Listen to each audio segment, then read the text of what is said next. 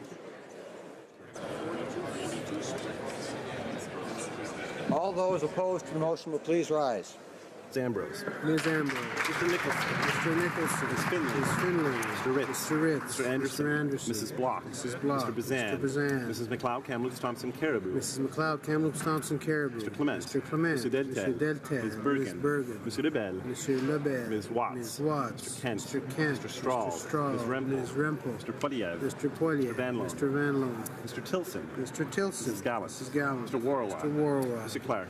Mr. Clark. Mr. Pulis. Mr. Pulis. Mr. Allison. Mr. Allison. Carey. Mr. Carey. Mr. Reed. Mr. Reed. Mr. Workington. Mr. Workington. Mr. Brown. Mr. Brown. Mrs. Vecchio. Mrs. Vecchio. Mr. Abultayev. Mr. Abultayev. Mrs. Wong. Mrs. Wong. Ms. Gladue. Ms. Gladue. Mr. McColeman. Mr. McColeman. Mr. Reyes. Mr. Reyes. Mr. Broussard. Mr. Broussard. Mr. Sorensen. Mr. Sorensen. Mr. Lake. Mr. Lake. Mr. Lauzon, Stormont, Dundas, South Glengarry. Mr. Lozon, Stormont, Dundas, South Glengarry. Mr. Albrecht. Mr. Albrecht.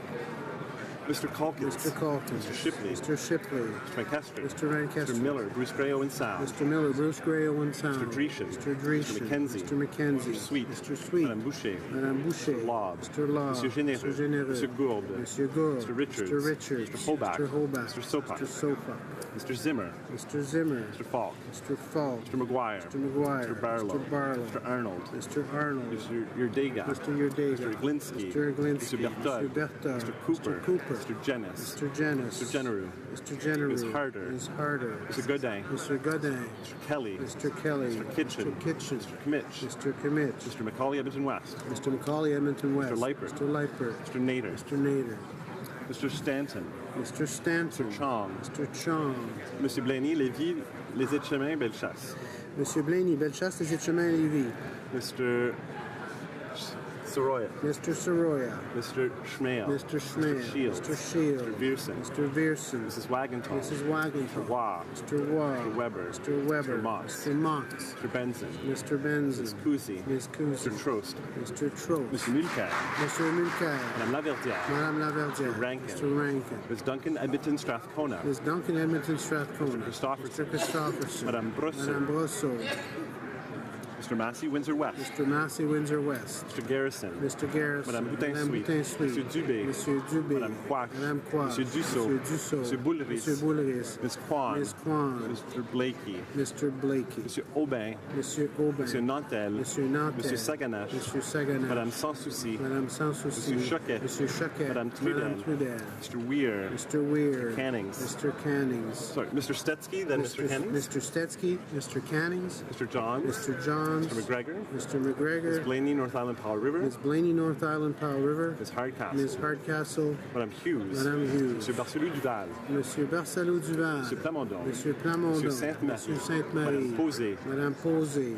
Monsieur Fortin. Monsieur Fortin. Monsieur Thériault. Monsieur Thériault. Madame Gill. Madame Gill. Ms. May, Saanich Gulf Islands. Ms. May, Saanich Gulf Islands.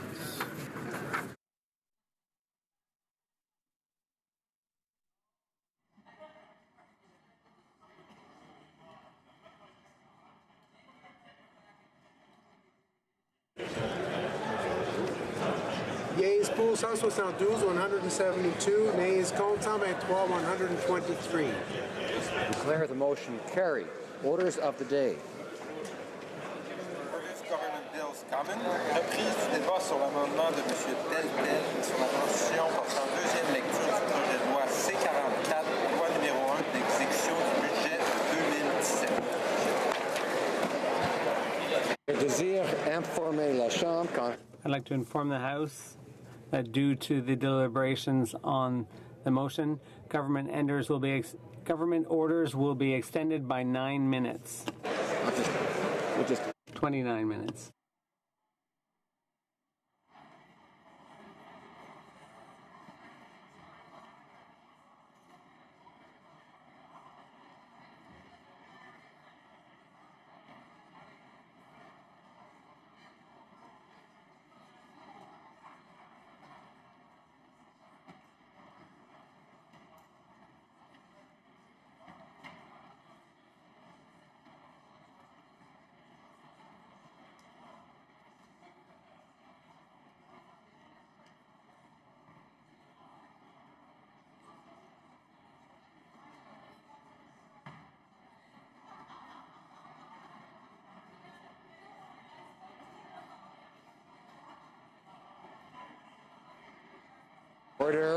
encourage members to carry on their conversations, which are always valuable, in the lobbies, and I ask members to assist me by joining me in saying shh. Order. Resuming debate, the honourable member for St. Boniface and Battelle has 6 minutes remaining in his speech. Here. Hey, merci. Thank you. Monsieur le Président. Thank you very much, Mr. Speaker. My riding had the honor of having the Prime Minister come and make the child care announcement. The pleasure of welcoming the Prime Minister for a long-awaited announcement on child care. The purpose of the visit, Mr. Speaker, was to draw attention to our long-term funding commitment to child care. The $7 billion 10-year time frame will support and create more high-quality, affordable child care spaces across this great country. Over the next 3 years, these investments will increase the number of child care spaces for low and modest income families by supporting up to 40,000 new subsidized child care spaces. This is incredibly important for Manitoba, the province I represent, because there are more than 14,000 children on waiting lists for licensed child care spaces. Parents wishing to return to work need to have affordable, high-quality, reliable child care options. We need to ensure that we have long-term funding, which is equally important. Our government has committed to be a long-term partner with the provinces by providing 10-year funding for the spaces created by our initial investment. This is stable, it is responsible, it is long-term investment by our government for middle-class families.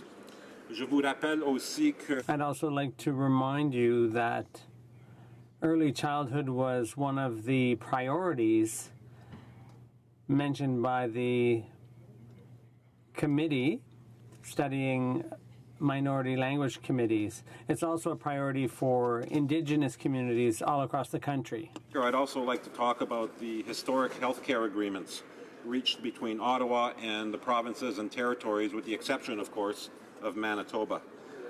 Just as there are changes occurring in the workplace, the demands for our healthcare system are changing.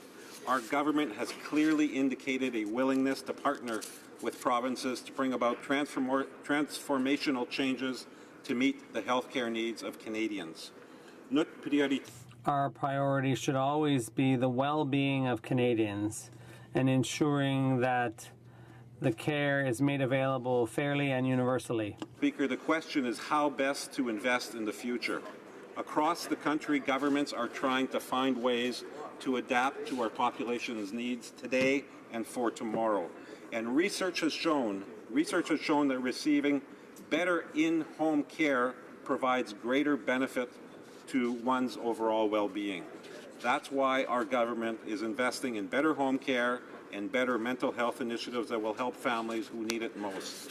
$6 billion of new money over 10 years for better home care and $5 billion of new money over 10 years to support mental health initiatives.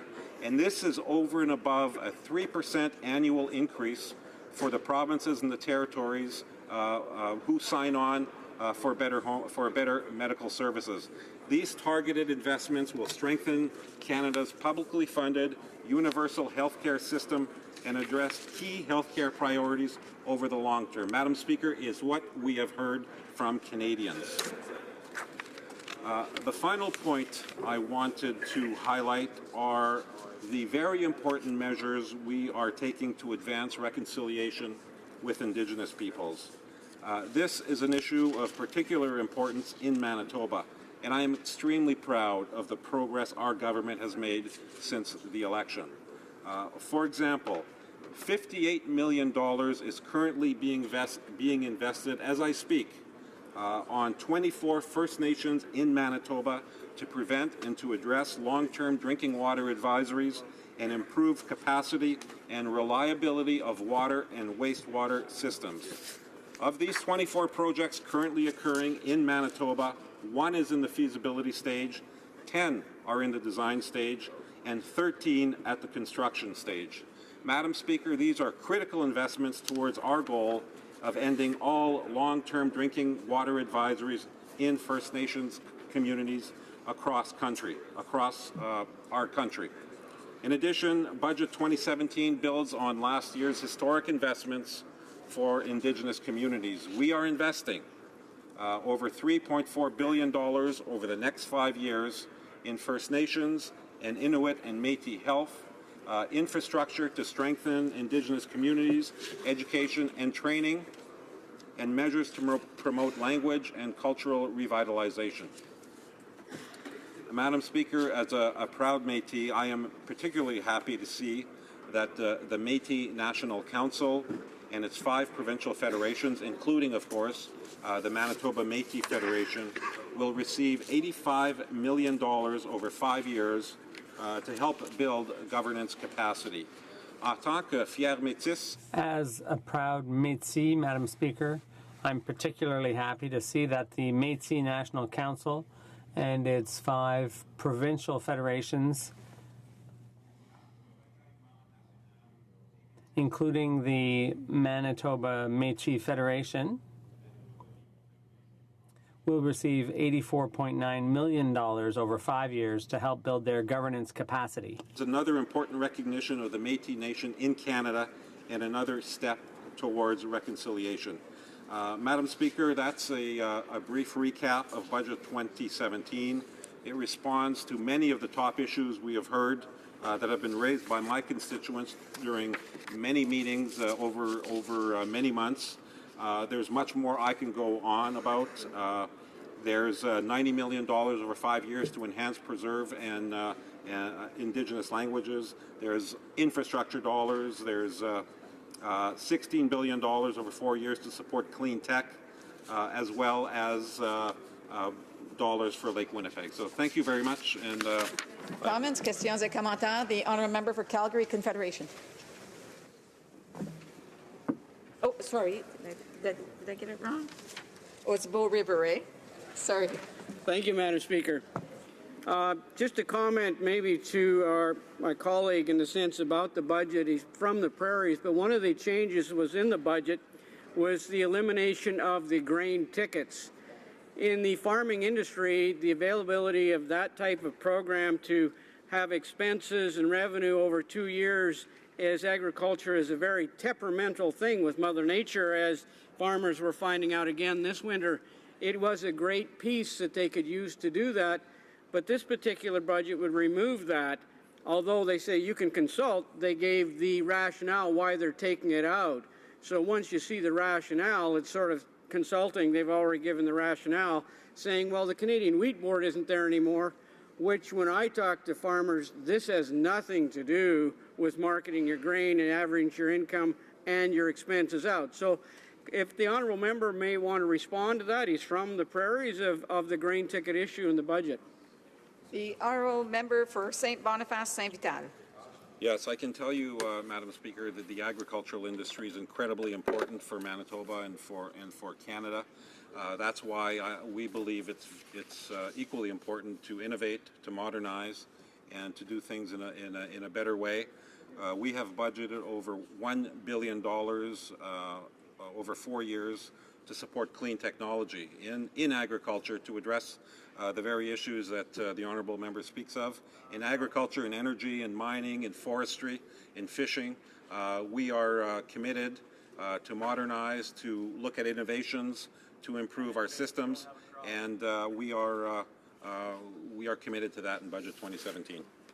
Questions et commentaires, questions and comments. The honourable member for Courtenay Alberni. Thank you, Madam Speaker, and I want to thank the honourable member for his speech. In Budget 2017, the government promised greater access to mental health, wellness, and suicide prevention services for Indigenous young people. They did this without designating the actual program investments that are desperately needed in their communities. These are encouraging words to read in a federal budget, but they are meaningless for the young people who are without the community supports that are only possible with actual program investments. Where will the funding come from for mental health counseling, for youth, for traditional healing programs, and for culture, recreation, and language programs. And importantly to the people in my riding of Courtenay Alberni, when will these investments find their way to remote and isolated communities? And I know the member cares deeply about this issue. So I know that the Newtownland people in my riding are this is a high priority for them. And we need the member, maybe if he can speak on how this is going to get to our communities. And this is urgent. This is a high priority for us. L'honorable député de Saint. The honourable member for St. Boniface. Thank you, Madam Speaker. I agree with the honourable member. There is nothing more important than our relationship with Indigenous peoples. Mental health is clearly a priority in the budget. We've tabled extra dollars, new dollars. It's not repurposed dollars. These are new dollars for mental health of the provinces who sign on. And as well, we are committed to Madam Speaker, no government in recent memory has invested in Indigenous communities the way our government has over the last 2 years. That is simply a fact. We had, I think, $9 billion of new dollars last year. There's over $5 billion of new dollars this year, and that's over and above what is in the line items in the departments. So it's not a sleight of hand that governments often do. We'll call this new money, but we're going to take it out of somewhere else. These are new dollars. And in my province, Madam Speaker, there are $58 million being spent as I speak on water treatment systems, clean water for Indigenous communities. And that's not enough. We know there's more work to do. We have to do a better job. We are committed to doing it. Resuming debate, reprise de débat, the honourable member for Sudbury. Merci, Madame la Présidente. Thank you, Madam Speaker. And today I rise to talk about the ways in which Budget 2017 is meeting the needs of my riding of Sudbury and indeed all of Northern Ontario. Budget 2017 continues our government's plan to strengthen the middle class, the heart of Canada's and Sudbury's economy, and makes responsible investments. These will provide Canadians and Sudburyans with good, well-paying jobs and opportunities in our new, innovative economy. Budget 2017 makes smart investments to help adult workers retrain and upgrade their skills. It helps adapting to changes in the new economy and young people getting the skills and work experience they need to start their careers. Budget 2017 invests in seniors and youth. We're investing in social housing and First Nations, investments that are needed by communities like Sudbury, which is having some success. Speaker, Budget 2017 provides a further $25 million in core funding for FedNor, the Federal Economic Development Agency for Northern Ontario, over the next 5 years. The increase will boost FedNor's base budget to $46 million a year, reversing years of budget cuts. Last fall, I worked with my colleague, the Minister of Labour from Thunder Bay Superior North, to draft a growth strategy for Northern Ontario. One of the things we heard loud and clear was that Northerners want a budget increase for FedNor. They wanted to reverse years of Conservative government cutbacks. This recommendation to increase FedNor's budget was also supported by our Northern Ontario caucus.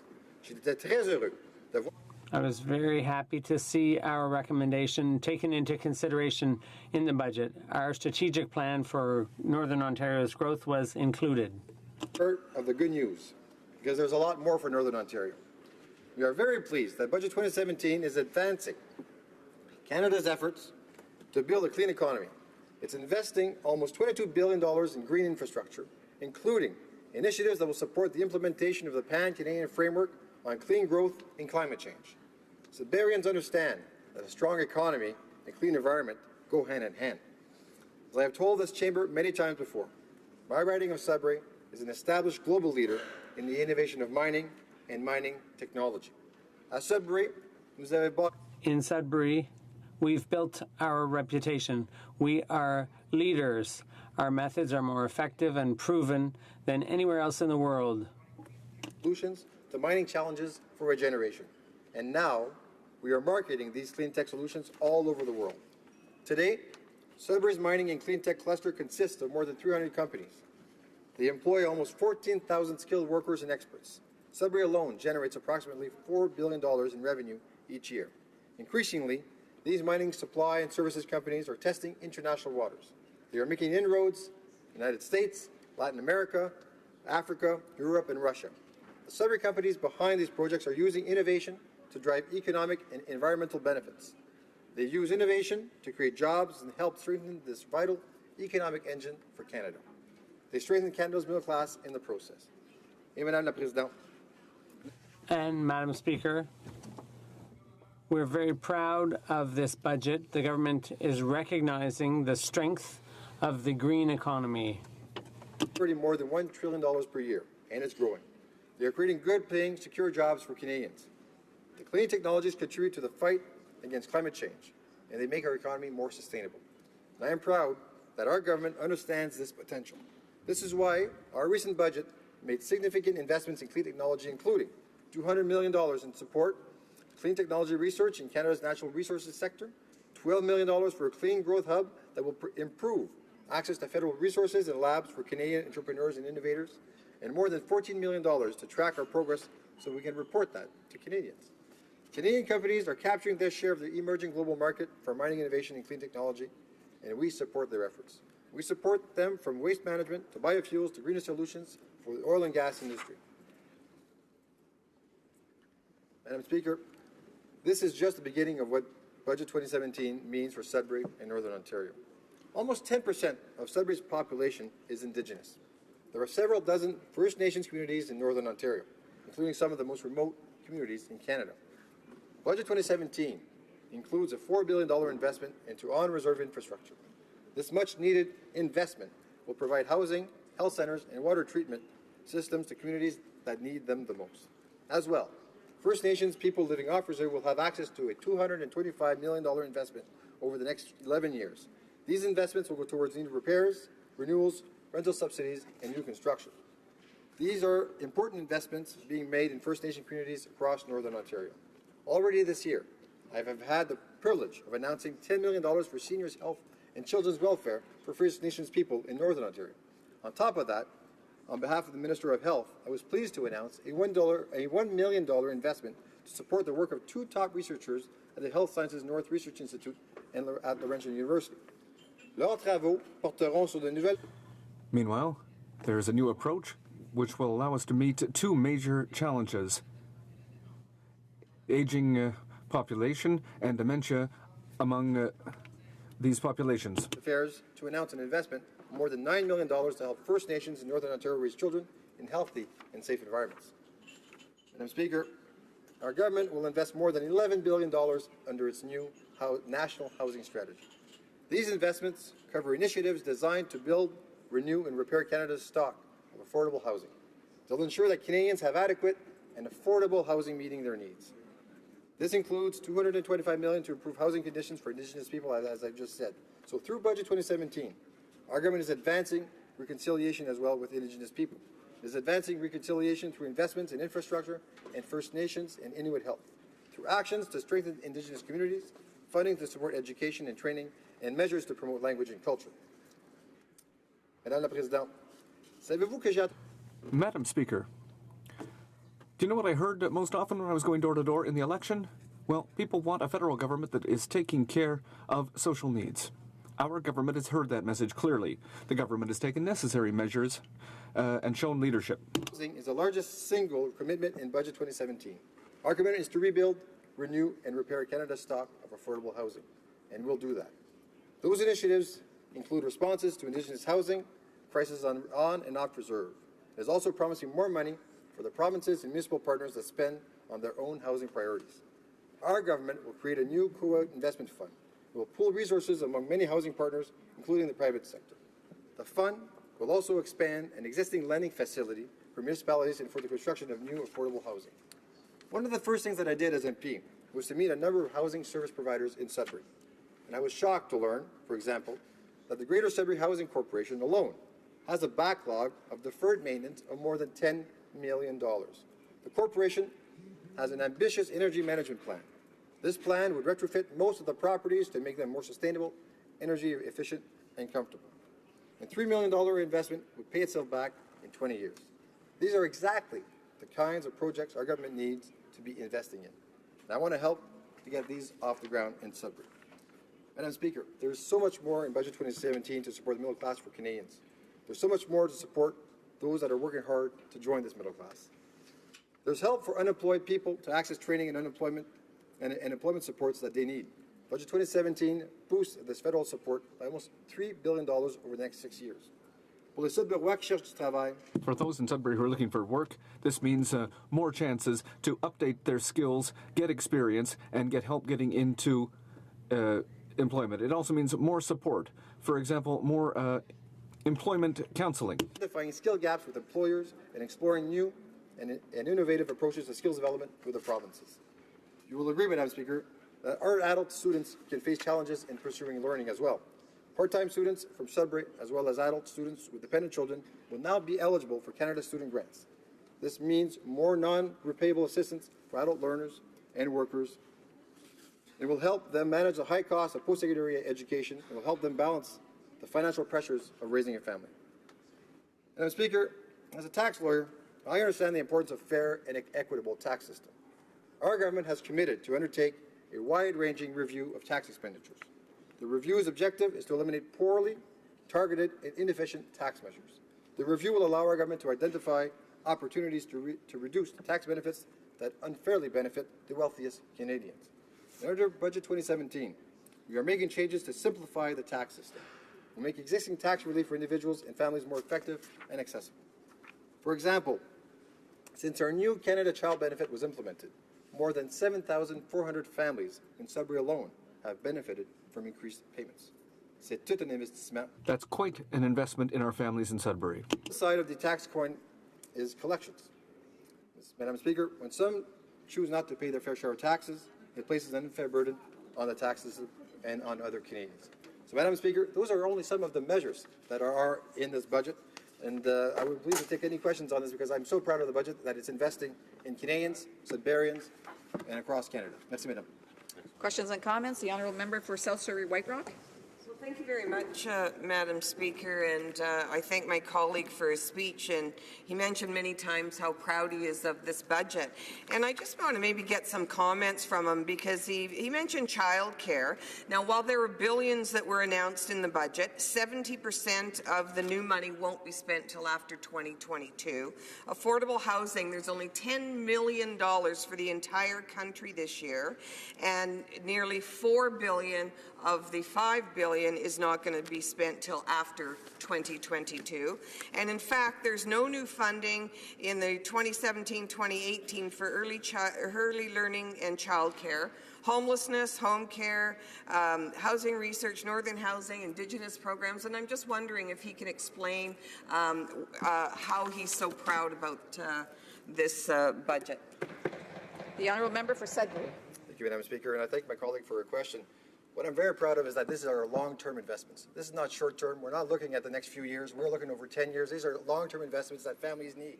We need to be, when you invest in housing, you can't just do it over a number of years. It takes a long time to implement, make sure that the money gets on the ground, and it is done well. And with respect to when we come talk about families, the child tax, the child benefit that is there, well, I've been hearing it at the doors right now. People are saying that it's life-changing for them. So that's why I'm so proud of these investments. Again, these are not short-term, these are long-term investments in Canadians. Questions and comments? The Honourable Member for Courtenay Alberni. Speaker, I want to thank the member for talking about First Nations and investments in Indigenous peoples. Madam Speaker, this government said that the most important relationship is with Indigenous people, working nation to nation, and they also promised to stop fighting Indigenous people in court. And I appreciate to hear that he's getting funding in his riding. I'll tell you what it's like for me in my riding.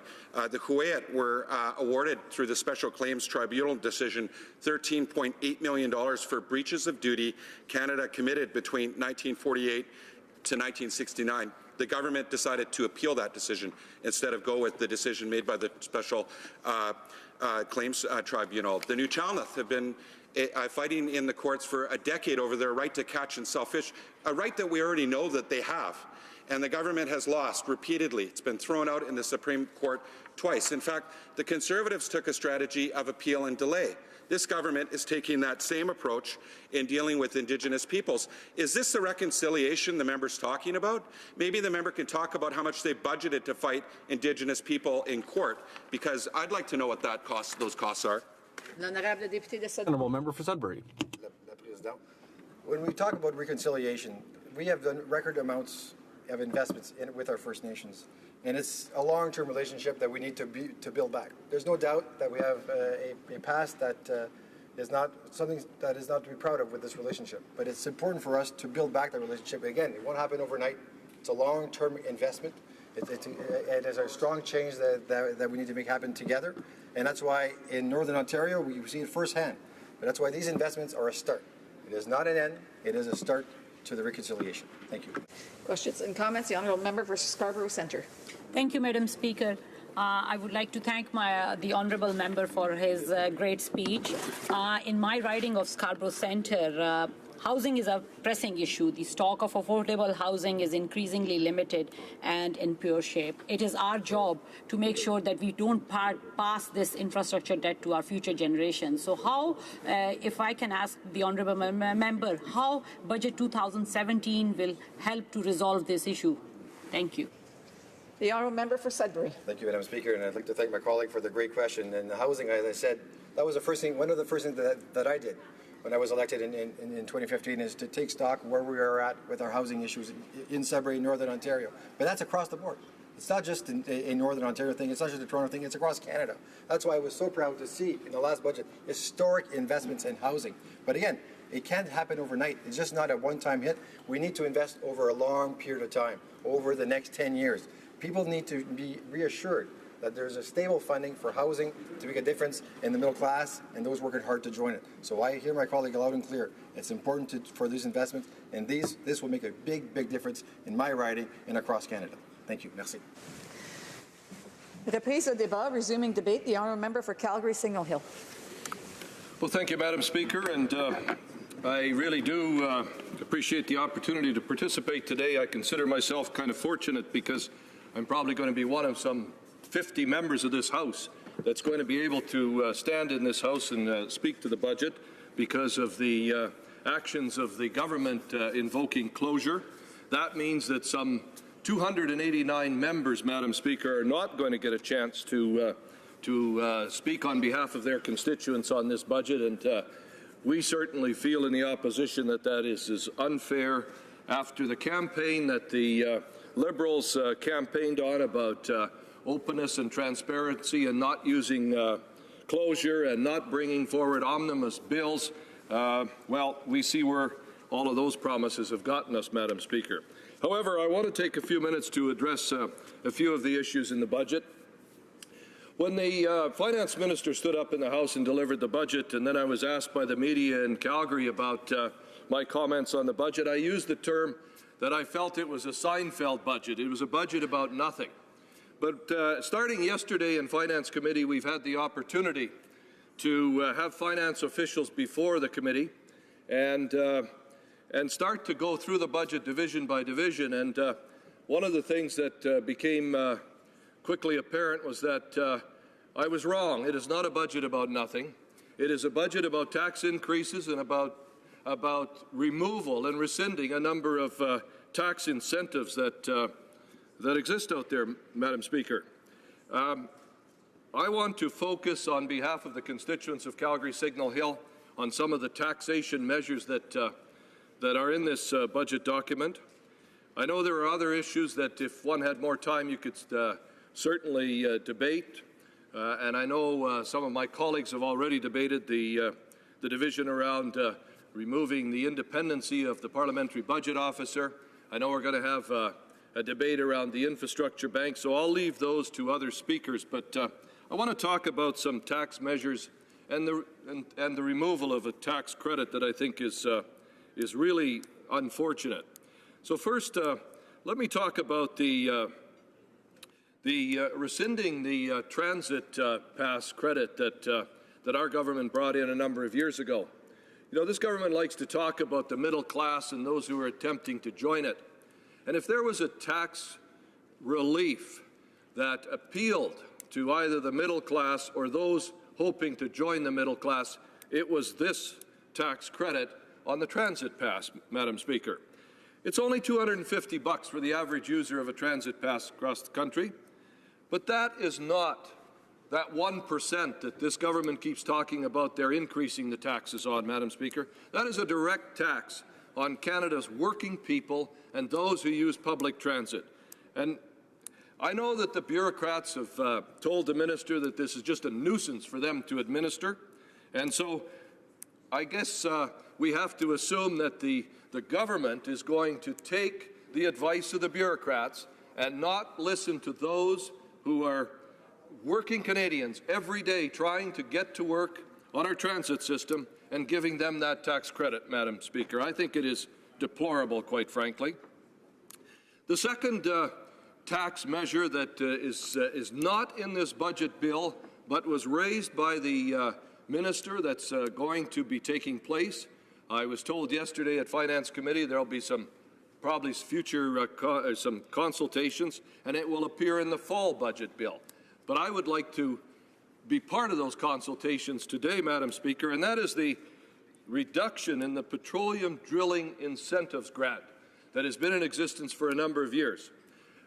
Madam Speaker, I represent a riding in Alberta that has taken the hit of the downturn in oil prices globally.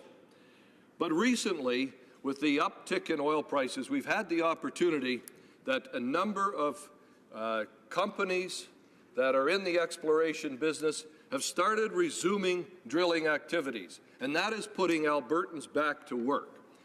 Now, with this removal of this drilling incentive, Madam Speaker, many of those drilling companies are going to do one of two things. They're going to take that drilling rig and park it back in the yard, or they're going to take it across the border and drill in the United States, where the incentives and the bottom line are much better. So, Madam Speaker, this government can talk all at once about creating jobs, but if you want to create jobs in Alberta, I can tell you, removing this incentive is not one way of doing it. So, if the government is listening, and it is not part of this budget bill, I would strongly encourage the government to back off on this initiative before bringing forward its budget bill in the fall, Madam Speaker. Now, I know that a number of members have commented on and have raised the issue, and they've heard from their constituents regarding the increase in what is described as a sin tax by governments. That's the tax on alcohol and cigarettes. Now, it's hard to argue against an increase in sin taxes, Madam Speaker.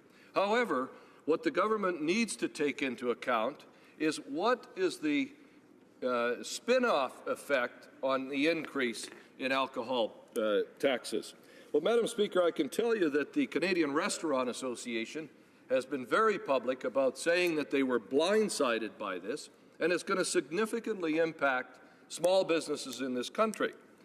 And I, again, as an Alberta representative, Madam Speaker, we've got an Alberta government that's been hammering the same industry with increases in sin taxes, with the increase in minimum wage, with the carbon tax, and now the federal government loads on additional taxes. Small businesses involved in the restaurant industry, not to mention those who are in the wine and beer industry, are clearly going to feel the impact of this. So if we remember the Liberal government, or the Liberals in their campaign, promised to reduce small business taxes. In fact, they did that to match what the other parties were saying, and then once they formed government, have reneged on that promise, and now they've hit small businesses with this additional tax, Madam Speaker. So those are three areas, because I've got limited time, because I wanted to focus a little bit on one other chilling aspect of the budget document. In committee yesterday, as we're going through the Budget Implementation Act, there's a very important division in here that I would draw all members' attention to. It's Part 4, it's Division 2, its title is Public Debt, Enactment of Borrowing Authority Act.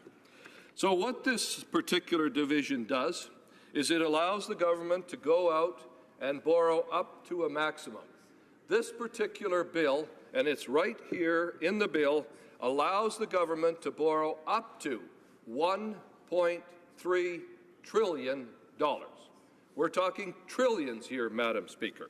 What does that cover? It covers the current debt, which is almost $700 billion today. It covers some $275 billion in debt that Crown corporations have incurred. And then there's a bunch of provisions in there The differential of some $300 billion is for future debt. It's also for a contingency fund. So let's just take a minute and talk about our debt situation. The member for St. Laurent has asked the Minister of Finance on numerous occasions, I think it's up to 25, 30 times, when are we going to balance the budget? He refuses to answer that question, Madam Speaker. So we have to assume that why he's refusing to answer the question is because his finance officials were correct when the day before Christmas they released a document that said we will not balance the budget until 2055. So what does that mean to Canadians? Well, first of all, it means we currently pay $25 billion a year in interest payments alone. That's only going to go up. What does that mean to an individual Canadian? It means that each Canadian owes $17,563. And what it means in the 10 minutes that I've been speaking, Madam Speaker, is that our debt has gone up by another $500,000, Madam Speaker. That's the seriousness of this particular strategy of the federal government. So I think I could go on for quite some time, but while I'm on the consultation, I do want to also put my stake in the ground, as the member for Bow River has done. Within the budget, the federal government has said they're going to consult on the proposed tax changes for the farming community.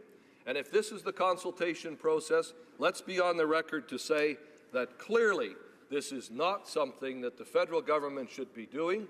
And I hope that when it comes forward in the fall, that the common sense prevails, and this is one that they back off on, along with the petroleum drilling incentive that they are planning to cancel, Madam Speaker. So I just want to sum up, Madam Speaker, with one.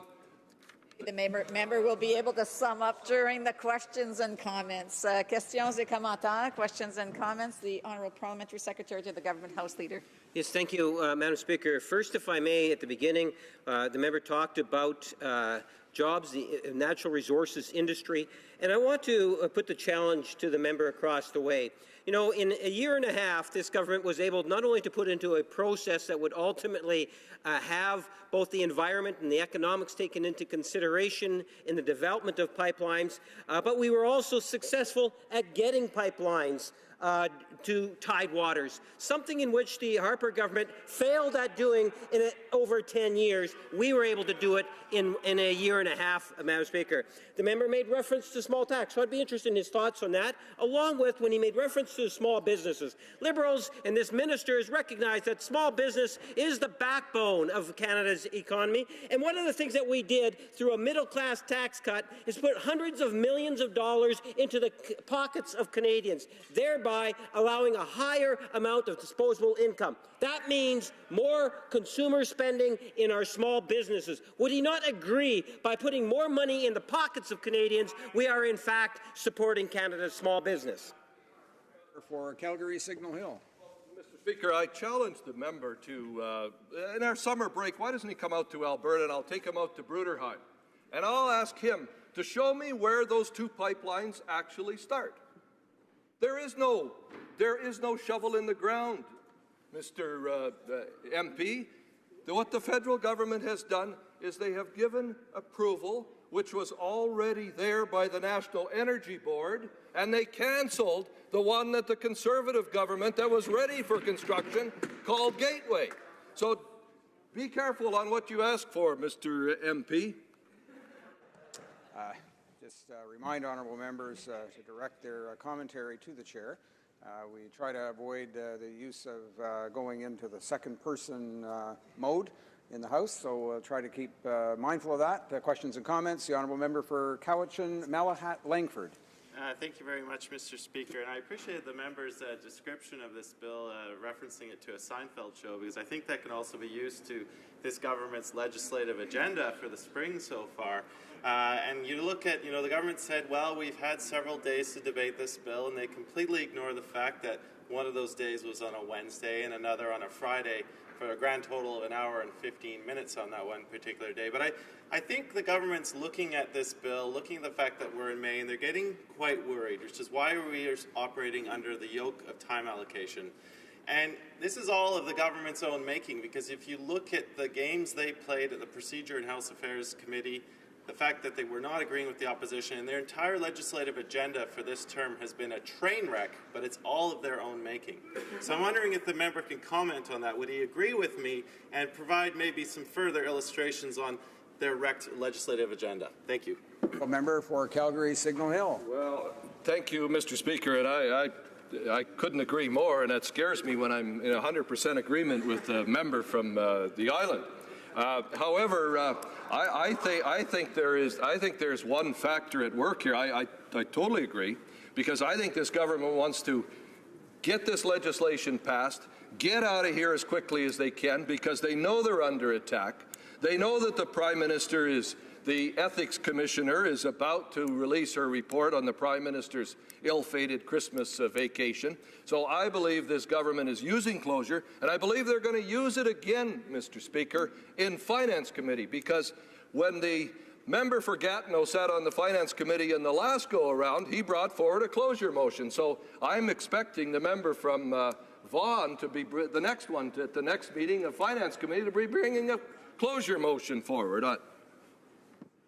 I think we have time for one more short question. The honourable member for Calgary, Calgary Rocky Ridge. Well, thank you, Mr. Chair, and thank you. I thank the member for Calgary Signal Hill for his speech, and I listened carefully, and I'd like him to remind or perhaps elaborate again on the whole nature of this government's election campaign, where they promised a one-time stimulatory deficit to fund real infrastructure. And they won the election on that promise, where they promised to quickly return to a balanced budget. They completely abandoned these promises and have given us a structural deficit to take us through to 2055. It's outrageous. Member for Calgary Signal Hill.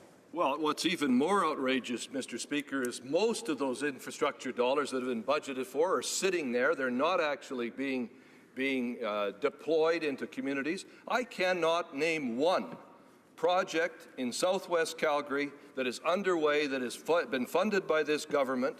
What is happening right now is monies that the Conservative government allocated for things like the Ring Road are actually taking place, and they're taking credit for it, Mr. Speaker. Resuming debate, and the Honourable Parliamentary Secretary to the Minister of National Revenue. Thank you, Mr. Speaker. It is my distinct pleasure to rise in this House to speak on Budget 2017 and to talk about the positive impact that it will have in my riding of Brampton West. Before I begin, Mr. Speaker, I want to take this opportunity and thank the Minister of Finance for putting forward a budget that continues to help the middle-class families and those that are working hard to join it. Mr. Speaker, building on our ambitious last budget, I have seen firsthand the impact that it had on families in Brampton West and right across Canada. One of the things that we did as a government is to lower taxes on our middle class and raise it for the top 1%. Our Canada Child Benefit has helped thousands of families in my riding of Brampton West. I hear this constantly from my constituents who have benefited from this policy, whether it has helped them enroll their children in summer camps or even put food on their table. This is real change, Mr. Speaker. Mr. Speaker, Budget 2017 is the next step in our government's ambitious plan to make smart investments that will create jobs, grow our economy, and provide more opportunities for middle-class Canadians. Mr. Speaker, I will be focusing on three aspects of the budget that are very important to my riding of Brampton West.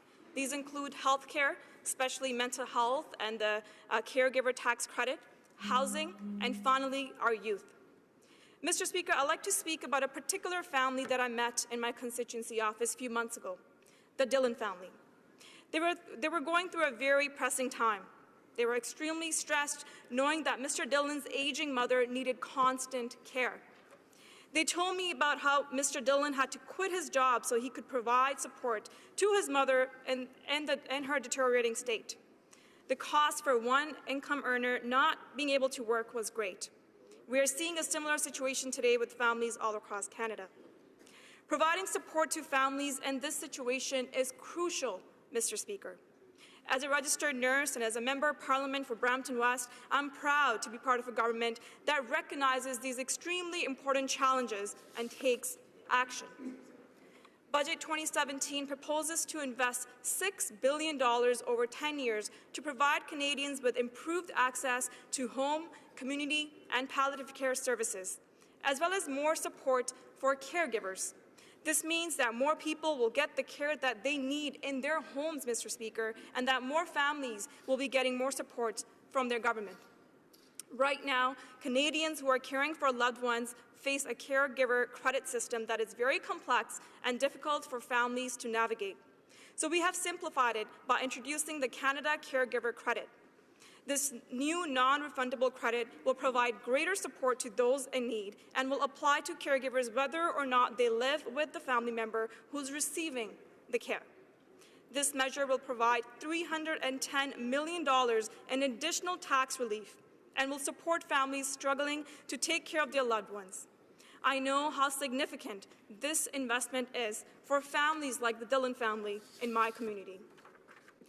Another reality that is far too true in our community, in our country, is a lack of support system available for mental health. Mr. Speaker, I had the opportunity to participate on a ride-along with a Peel police officer in Brampton West last summer. And during the one night shift, Mr. Speaker, we did about 15 calls. And 11 of those calls, Mr. Speaker, were related to mental health. That is a sad reality in our communities. Whilst great strides have been made to improve our understanding of mental illness and its impact on people's lives, wait times to see a mental health specialist in certain regions of our country range to up to 18 months. That is just completely unacceptable, Mr. Speaker. That is why I'm extremely proud of Budget 2017 that will invest $5 billion over 10 years to support mental health initiatives. These investments will have a significant impact in Brampton West and all across Canada. Improved access to mental health supports will result in improved health outcomes and shorter wait times for hundreds and thousands of Canadians. Mr. Speaker, we know this is just a start, and I would like to thank my colleague, the Honourable Minister of Health, on her leadership that she has shown on these very important issues. Mr. Speaker, I'd like to now address how Budget 2017 will improve access for Canadians to housing that is safe and affordable. It is an issue I hear about almost constantly in my constituency office. The rising cost of housing in Brampton results in many people not having access to adequate housing. The wait times in order to get access to subsidized unit within the region of Peel is currently 7.5 years, which is one of the longest wait times in Ontario. I hear about seniors not being able to afford housing because they live on a fixed income. I hear about low-income families not being able to access social housing because of the long wait times, as I just stated. Mr. Speaker, I need to reiterate that all Canadians need and deserve housing that is safe and affordable. Without it, Canadians feel less secure, making it harder to accomplish every other goal, from raising healthy children to pursuing education, getting a good job, and opportunities. Budget 2017, Mr. Speaker, would make a historic investment of $11.2 billion over 11 years to build, renew, and repair Canada's affordable housing and to ensure that all Canadians have their housing needs met. This would include $5 billion that would go towards our new National Housing Fund to address housing issues in our cities, including co-op housing. An additional $2.1 billion over the next 11 years would go towards a homelessness prevention strategy, working with communities across the country to combat homelessness and to provide support to mitigate underlying issues that lead to homelessness. Mr. Speaker, finally, I'd like to turn towards an issue that is very close to my heart, our youth. Mr. Speaker, I'm very proud of our Brampton West Youth Council, who continues to advocate for issues that are important for the youth in my community. one of the issues that they have continued to raise is about uncertainty about their future, about lack of support to pay for their college or university, and then about finding good, well-paying jobs after their education. Mr. Speaker, I'm also very proud to report that Brampton will be home to a new Ryerson University campus soon. And that's why investments in post-secondary education are essential to my community in Brampton West. Budget 2017 is investing in our post-secondary education, making it more accessible and affordable, building the skills for tomorrow, and helping youth gain work experience that they need to succeed. We are investing $12.5 million over 6 years for a pilot project to explore new ways to increase awareness for the Canada Learning Bond and to reduce barriers to access among low-income families. We're also investing $59.8 million over 4 years and $17 million per year ongoing to expand eligibility for Canada student loans and grants for students in part-time studies to help even more students qualify to student financial assistance.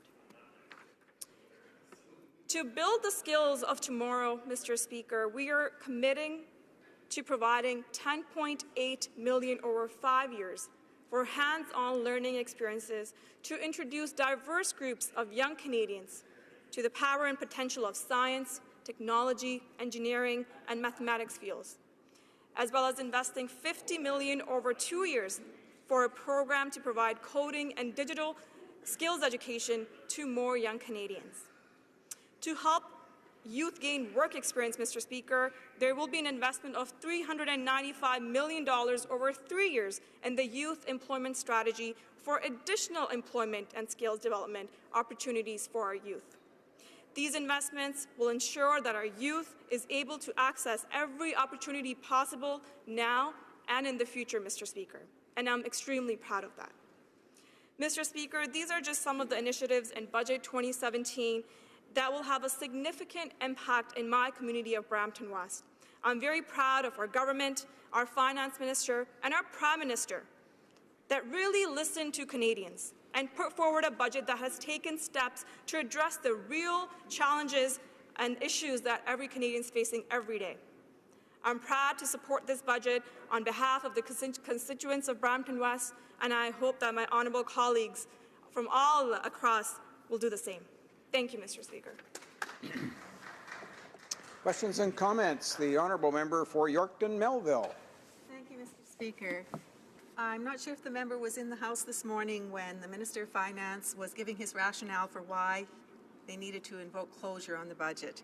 One of his reasons was that Canadians are becoming impatient. They're wanting to see this budget take effect. I would have to say that they are not impatient. They are actually extremely apprehensive. And the middle class and those working hard to join it know that they are facing greater debt because of the actions of this government. They know that their Canadian Child benefit that supposedly is actually outweighed now by the loss of tax credits, the increase of taxes to small businesses, the increase in fees, and they know that the tax break to middle-income Canadians that was done on the backs of the 1% of the wealthy, that was supposed to be revenue neutral, is costing Canada, is costing taxpayers $1 billion annually. So they are very concerned about issues with this budget. They are apprehensive, not impatient. Controls on the Parliamentary Budget Officer, concerns over that infrastructure bank, commitments now in the air to DND that we don't see where the money is, and now $1.3 trillion in borrowing. How will this budget impact the apprehension of Canadians? Honourable Parliamentary Secretary to the Minister of Revenue. Thank you, Mr. Speaker. I want to thank my honourable colleague for her question. She asked many questions, but I'll try to summarize it as I did in my speech, Mr. Speaker. And I have described and discussed in my speech all the significant steps that our government is taking to address the real challenges that Canadians are facing every day and how badly we need these changes implemented so my constituents in Brampton West and Canadians all across can benefit from these significant changes. And I just encourage all members in this House to vote in favor of our budget. This is what Canadians expect of us, Mr. Speaker. That is why that's what Canadians elected us to do, and we'll continue to work extremely hard for all Canadians. Thank you, Mr. Speaker. Question commentaire. La députée Rosemont. The Honourable Member for Rosemont La Petite Patrie. Thank you very much, Mr. Speaker, and I'd like to thank my colleague for her remarks. I don't understand, however, why the government is trying to shut down debate on this with such bad news for Canadians. I'd like to understand this change in strategy. The Liberals said during the election campaign that they were going to be borrowing at low rates to invest in infrastructure, public infrastructure. They never said that they would turn to private sector funding, privatization of our infrastructure. So why given 7 to 9% returns to these investors? So when they said they were going to borrow at low rates and invest in infrastructure. The Honourable Parliamentary Secretary. Speaker, once again, I want to thank my honourable colleague for his question. Mr. Speaker, unlike the previous government, our goal is to support our municipal and our provincial partners, to support the infrastructure that they need. We have put forward an ambitious plan of more than $180 billion that we will be investing in our infrastructure. That includes investing in our housing, childcare spaces, our public transit, and clean infrastructure. I was very proud to announce with all my Brampton colleagues an investments of over $30 million in the city of Brampton a few months ago, which has helped the city get more buses, build more shelters, and has tremendously impacted the commuters and the residents of Brampton West. Our government, Mr. Speaker, believes that we can do more for our municipal and provincial sectors by engaging the private sector, and that's exactly what we're doing, Mr. Speaker. Thank you. Comments? The Honourable Member for Saanich Gulf Islands. Thank you. To my honourable colleague for Brampton West, I'm going to address my comments to the unacceptable use of time allocation on this debate and put to her and hopefully to her caucus the reality that when time allocation is used on an important bill like a budget implementation bill, the consequence is that as a member of Parliament with equal rights to the citizens of my riding as the citizens of Brampton West, Saanich Gulf Islands citizens don't entertain second-class status. But unfortunately, I've been informed that due to time allocation, I will not be allowed to speak on this bill. I will not have an opportunity at this moment to speak on this bill. We heard the Minister for Finance say that a number of Conservatives have spoken, a number of New Democrats have spoken, and I'd just like to ask the honourable member if she can find it in her heart to ask her caucus to give up one of their speaking slots so that I might have a chance to comment on this bill. The Honourable Parliamentary Secretary to the Minister of National Revenue. Thank you, Mr. Speaker. I want to thank my honourable colleague for her question and for all the hard work that she does on behalf of her constituents. But as I said, Mr. Speaker, and I described and I discussed the budget in my speech, a significant step that our government is taking to address the real challenges that are facing Canadians every single day. And again, Mr. Speaker, I encourage that we pass this bill and it goes to committee, and then we hear from witnesses and we hear let committee do the important work that they're mandated to do. And I'm not sure too much about the procedure, Mr. Speaker, but I think there may be a possibility in the third reading to have the honourable member to speak. Thank you again, Mr. Speaker. Resuming debate, the honourable member for Vaughan Woodbridge. Thank you, Mr. Speaker. Good morning to my colleagues. Mr. Speaker, I rise today to discuss our government's plan to build a stronger middle class through what I see as a three-pillar approach. An approach that includes investments in infrastructure, focused on innovation to ensure that our economy continues to unlock new possibilities, and the final pillar of continuing investments in lifelong learning and skills training for Canadians to help them succeed in an evolving 21st century job market. Mr. Speaker, Budget 2017 continues our government's bold vision for a more prosperous Canada and a brighter future for all Canadians, including the residents. I have the privilege of serving in the riding of Vaughan Woodbridge. Bill C-44, the BIA Act, ensures that the plan laid out in Budget 2017, a plan to strengthen the middle class and help those working hard to join it, is fully implemented. Mr. Speaker, Bill C-44 contains a number of measures that I'm particularly proud of and that represents my core values of compassion, inclusiveness, and a desire to ensure a better future for my children. Measures in the budget include our government's commitment to provide stable, predictable, and longer-term funding to all provinces for home care and mental health care services over the next 10 years. In my province of Ontario, the home care and mental health care funding component will amount to $4.2 billion, a $4.2 billion investment over 10 years, which will improve access to home care, home-based palliative care, and community-based care. In addition, Bill C-44 introduces the new Canada Caregiver Credit and changes to the Employment Insurance Caregiving Benefit. Mr. Speaker, the new Canada Caregiver Credit will simplify existing tax measures for caregivers by replacing the existing caregiver credit, the infirm dependent credit, and family caregiver tax credit with a more inclusive and enhanced benefit. This new credit will be better targeted and extend tax relief to some caregivers who may not have currently qualified due to the income level of their dependent. The fiscal impact of this measure over the next 4 years will be $310 million to Canadians in this situation. In addition, Bill C-44 creates a new employment insurance caregiver benefit. Presently, EI benefits are available to eligible caregivers in cases where a loved one is gravely ill and at significant risk of death, or where a child is critically ill or injured. But the existing provisions miss a lot of Canadians who provide care, informal care, for seriously ill family members. Mr. Speaker, I'm very proud to say Budget 2017 has dedicated nearly $700 million over 5 years to create a new benefit to assist caregivers. This new credit will cover a broader range of situations where adult family members are providing care to an adult family member who requires significant support in order to recover from critical illness or injury.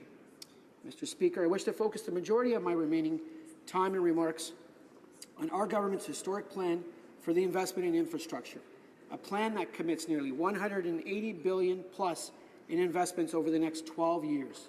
This significant investment is guided by a firm principle that investing in Canada and investing in Canadians from coast to coast to coast will create long-term economic growth, build inclusive communities, and support a low-carbon, green economy.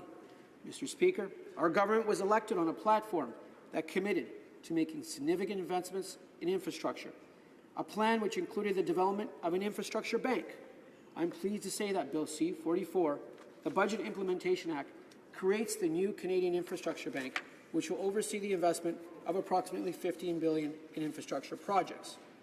Mr. Speaker, in my humble view, a view shaped by nearly 25 years in the global financial services sector, the creation of the Canada Infrastructure Bank will provide the ability to accelerate and expand the investments in infrastructure in Canada from coast to coast to coast by leveraging private capital. Canada is blessed with a multitude of natural resources, but we are also blessed with significant human capital resources, as well as financial institutions that manage literally tens of billions of dollars for Canadian pensioners from coast to coast to coast. In Ontario, firms such as Ontario's Teachers' Pension Plan, OP Trust, Healthcare of Ontario Pension Plan, and OMERS collectively manage hundreds of billions of dollars for pensioners. Mr. Speaker, these are globally respected firms employing Canadians who provide ongoing benefits to their retirees, be it teachers, a hospital worker, a janitor, or engineers, who in turn support our economy with their spending. These institutions would be ideal partners for the Infrastructure Bank to undertake strategic investments to help strengthen and grow the Canadian economy.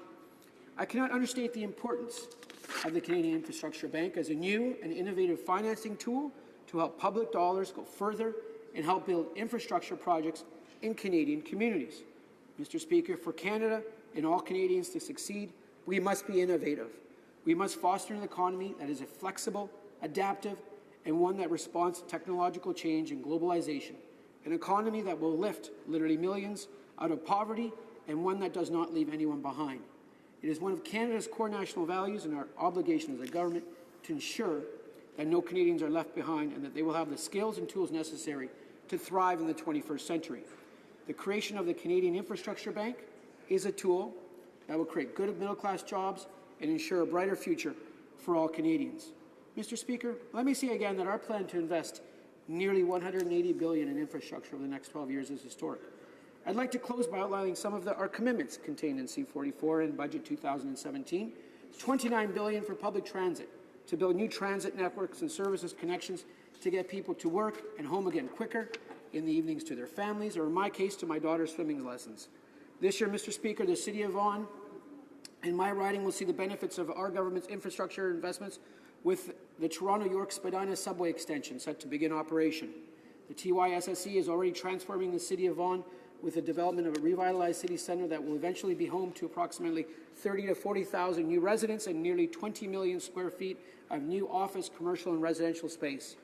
Mr. Speaker, we will invest $26 billion in green infrastructure to ensure that all Canadians have access to safe water, clean air and green communities. I'm proud to state that we will ensure that all our children, including my two daughters, inherit a country that is cleaner and greener than we did. Budget 2017 delivers a further $25 billion for social infrastructure that will provide safe, adequate and affordable housing, as well as access to high-quality and affordable childcare spaces. Our recent historic announcements related to housing will ensure that we see inclusive growth that enables all Canadians to step up and contribute to a brighter future for their families.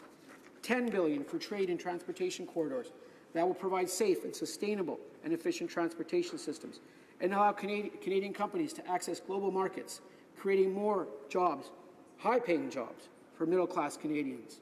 Finally, Mr. Speaker, our $2 billion investment in rural and northern communities will ensure these communities have the necessary resources, including broadband infrastructure, to help them succeed. Mr. Speaker, I am proud of our government's commitment to invest in infrastructure and the future of this great country.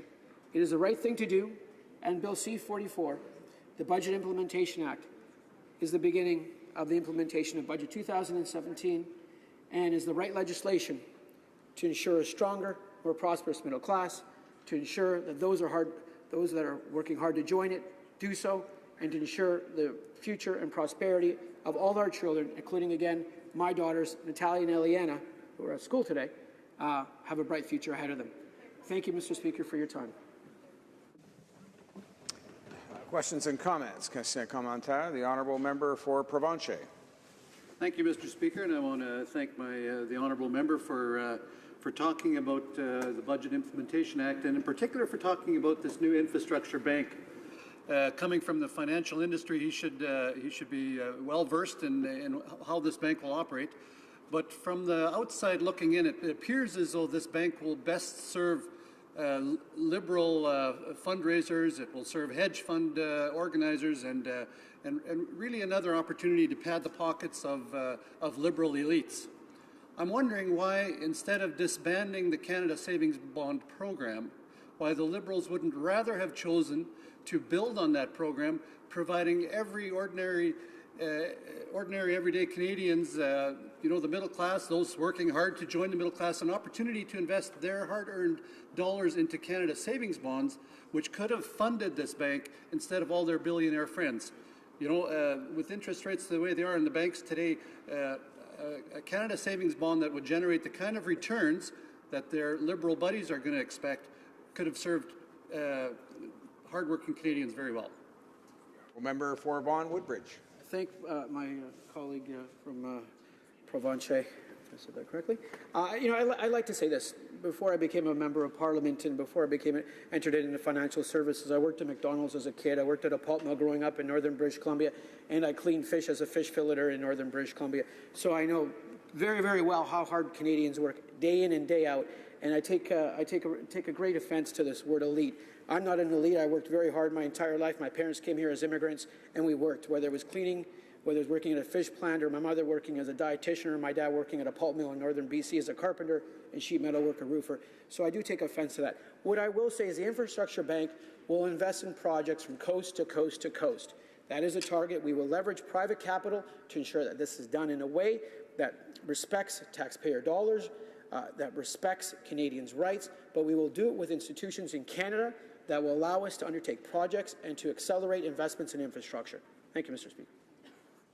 Question commentaire, la députée de Rivière. The honourable member for Rivière-du-Nord. Thank you, Mr. Speaker. I was listening to my Liberal colleague talking about the idea of coast to coast to coast, and I would encourage this House to pay attention to what that expression means, because there are people who live far away and they can't be here, and speak for themselves, but they have elected representatives who come here from far and wide to be their spokespeople, to carry their message from coast to coast to coast. But the government says, no, we don't want to hear from you. This is perhaps one of the most important pieces of legislation that we will pass this year, a budget, an omnibus bill, which they promised we would see no more of. And it's being pushed through under the guillotine, under a gag order. So I'd like to join with my colleagues, my colleague from Saanich Gulf Island, to call on the government to reconsider its position, because it's not true that hearing from 39 or 40 MPs is enough to enable the government to take an enlightened decision on behalf of Quebecers and Canadians from coast to coast to coast. Thank you, Mr. Speaker. I thank the member from Rivière-du-Nord for that comment. Merci beaucoup. What I'd like to say is that Bill C-44, undertakes historic investments in healthcare and mental health care across Canada from coast to coast to coast. There are a number of measures in the bill that will lift Canadians, whether it's the New Canada Caregiver Tax Credit, whether it's improvements to EI that will benefit all Canadians from coast to coast to coast. Our investment in infrastructure is ongoing and remains ongoing. As for, I have the privilege of sitting on the Standing Committee on Finance, and we look forward to a healthy list of witnesses that will come forward, and we will look at the bill and we will study it, and we will do so in a prudent manner. Thank you, Mr. Speaker. Resuming debate, the honourable member for Windsor West. Thank you, Mr. Speaker, and it's a pleasure to rise here on Bill C-44, the Budget Implementation Act.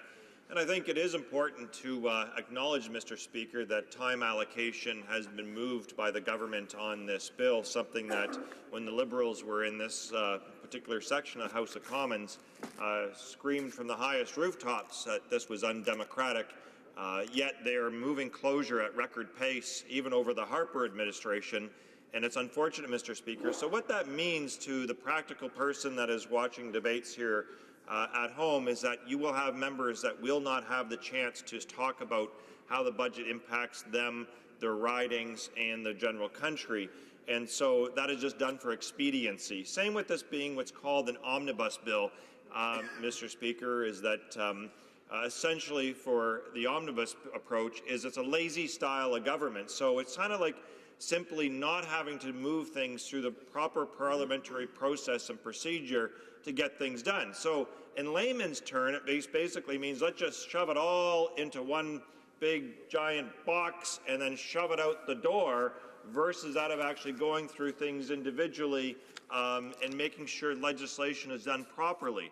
In fact, there's over 30 pieces of legislation that are affected by this bill. So it's not only just, Mr. Speaker, this is not like just setting a household budget. This is also making strategic decisions about the rules of how things go about for legislation in the House of Commons. And so what it does avoid, which is important for people to understand, is the proper planning process necessary for certain pieces of legislation. So things will end up in the courts. It will cost taxpayers more money.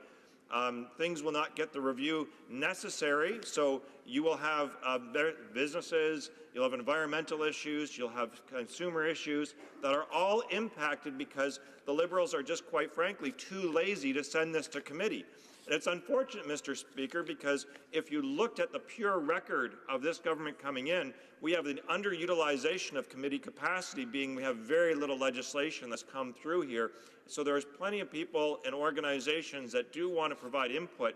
However, what this budget does, it denies that opportunity, and hence good opportunities to change things.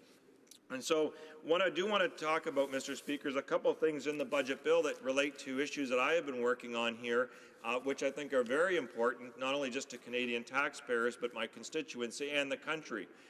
In particular, one of the ones I want to focus on is manufacturing, where manufacturing in the United States and in other places in the world has been seen as a key sector for the national interest, and also actually an argument is for the national security of a nation state to have solid manufacturing in their actual country.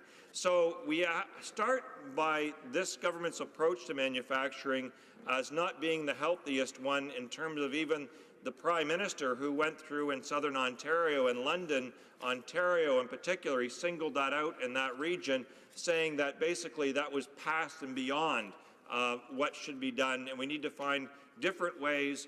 And no one's ever argued that we should always be innovative and changing and adding supplementary elements to certainly our economy. But the reality is that you've always had to fight for manufacturing, and we've seen great success from that. In fact, our national coffers have been filled by the wealth of manufacturing over the last number of decades, and to this date, it is over 10% of our GDP related to what we can actually bring in as income. And then on top of that, Mr. Speaker, we have revenues from taxation that come in from the employees in manufacturing, and as well as the taxes that come in from benefits and other types of support systems that help people be able to have a decent job, be able to send their kids to college or university, or invest in a small business, and also get additional training for the future. So automotive, for example, Mr. Speaker, which I fought for nearly a decade in this place to be singled as a specific manufacturing strategy, and that has been done by most industrial states, is once again losing, I guess, out in this budget by the mere fact that it gets lumped in with other types of manufacturing or other types of initiatives, including agri-food, which deserve their own strategies on themselves. I would argue that agri-food is also another issue related to national security when you look at food safety and food management, and the way that actually can access economic development by having that stability deserves its own separate strategy in itself. And so manufacturing and auto in particular is getting lumped back in, as opposed to had we had a separate auto innovation fund that was designed specifically to meet some of the exciting challenges and opportunities that are coming with auto. And so to give some precursor and history to Mr. Speaker, Canada, before the NAFTA agreement, actually was #2 in the world in auto assembly and manufacturing. In fact, when we signed on to our free trade agreement with the United States, we have been very successful through a negotiated agreement called the Auto Pact.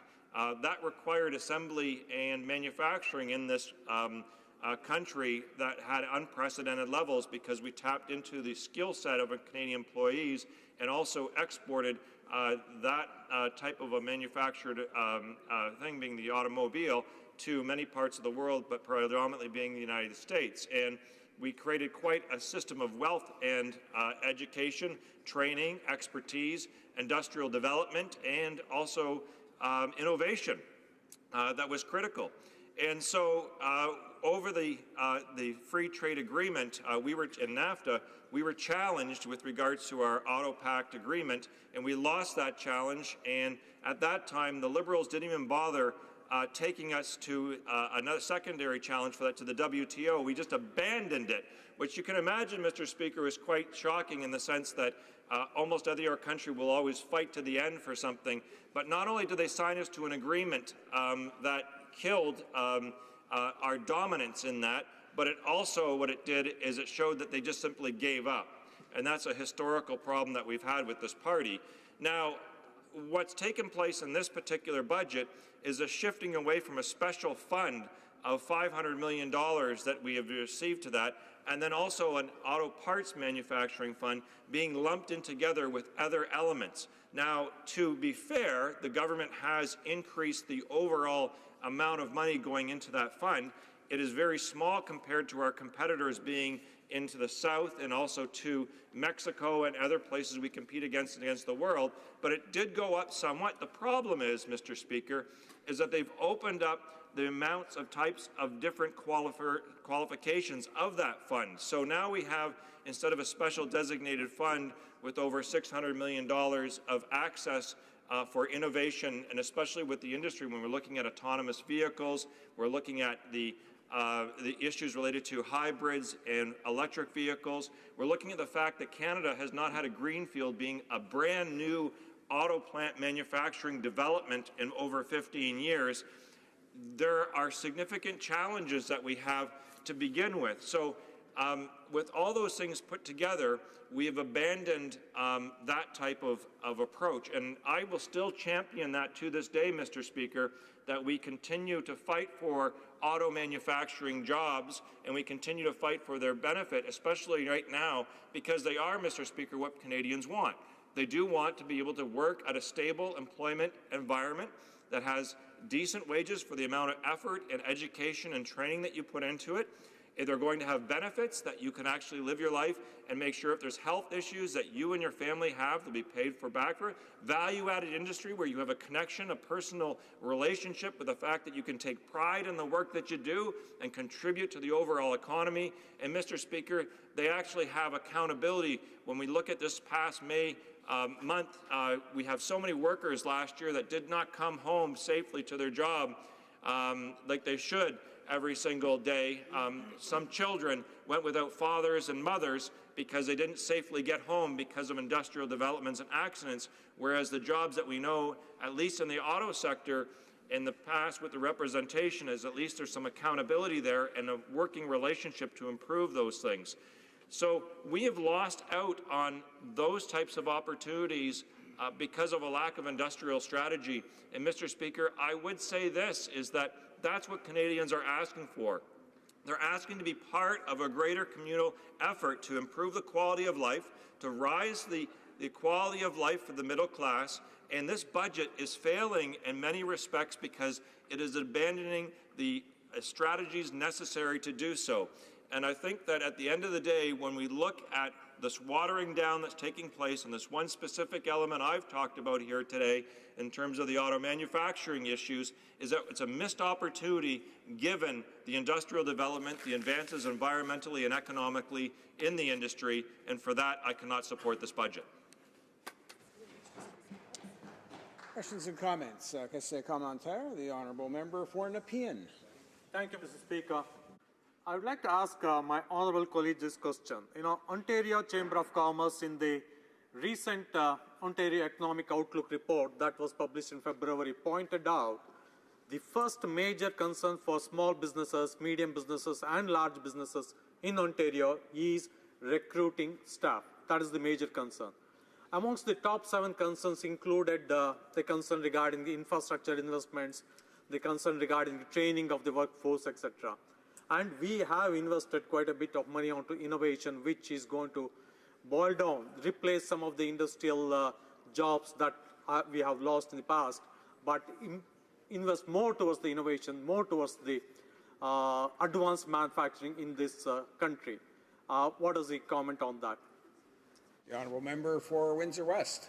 Thank you very much for the question. Mr. Speaker, it's a great example of what's taken place in terms of how the challenges we face and the problems of the Ontario Liberal Win government and also this federal government is quite specific when you look at training.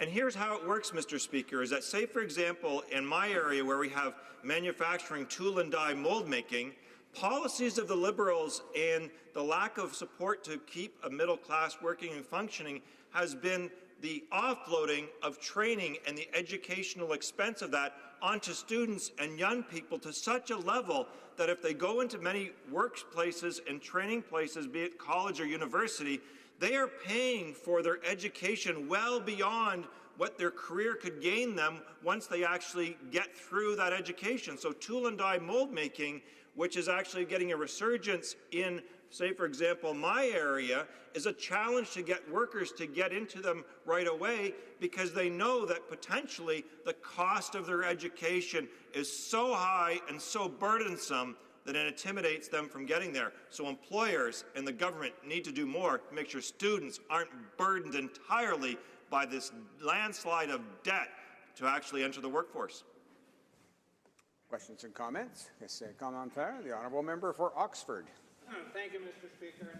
I know my friend from Windsor West and his party also campaigned on a balanced budget in this last election, and I recognize that his riding and his community is much like mine.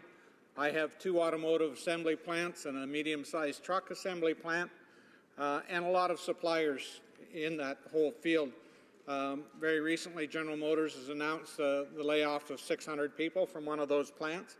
And as his community and mine suffer under the Ontario Liberals and the high energy costs, I just wonder if he has, as I have, wondered about all of the spending that the Liberals are so proud of. They haven't talked anything about where the money is going to come from and which generations are going to end up paying for it. And I just wonder if he has some of those same concerns as we go forward. We need to take care of the people today, but we need to be concerned about the young people of tomorrow. The honourable member for Windsor West. Thank you, Mr. Speaker. And there's no question about the cost of borrowing. And so what you have to do is you have to look at why you're borrowing and the reasons for it and what you're going to get in those returns. And similarly to my constituents, the members' constituents will be very hard-pressed to understand why some of these expenditures have taken place and at what price and what cost. It's also policies, Mr. Speaker, and where I differ with regards to, I think, many of the policies of the Conservatives and the Liberals with regards to manufacturing, is I believe in a sectoral strategy that has been done to, say, for example, advance. You look at South Korea with their automotive industry, you look at Germany, you look at what's been taking place even in the United States and Mexico, is that they have identified manufacturing and auto as a specific identified strategy to actually set targets and numbers to go for. So similar with debt, in terms of improving on that debt, you have to set the targets, you have to look at the benchmarks, and you go for them and you evaluate them. So again, Mr. Speaker, I think that's one of the key elements, is to try to make sure that there's going to be accountability about those things. This budget is just going to throw, and you take a look at I could go all day with regards to the infrastructure bank, and I could request unanimous consent to do so. On the infrastructure bank alone, is that the lack of accountability at the end of the day will be its Achilles heel, is because you won't be able to see what you're getting your value for your money for at the end of the day. Resuming debate, the honourable member for Mississauga, Erin Mills. Thank you, Mr. Speaker. Mr. Speaker, I'm proud to stand today to speak in support of Budget 2017, specifically in relation to Canada's youth and our young generation. My riding of Mississauga, Erin Mills, contains the renowned University of Toronto and the Mississauga campus. And when we door knocked over the past year, when I met with constituents over the past year, Mr. Speaker, one of the recurring themes that kept arising and continues to arise is the concern within our youth about their securities in the future, their job prospects, their career prospects.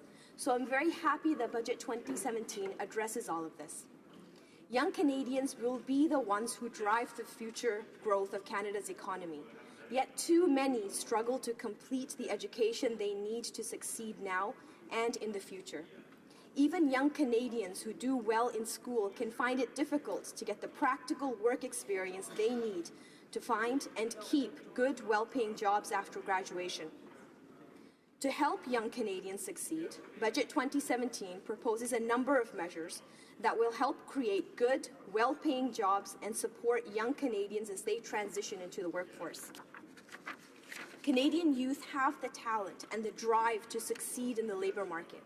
To help them make the transition from school to work and get a strong start in their careers, the government invests in the Youth Employment Strategy, a government-wide initiative to help support Canada's newest workers.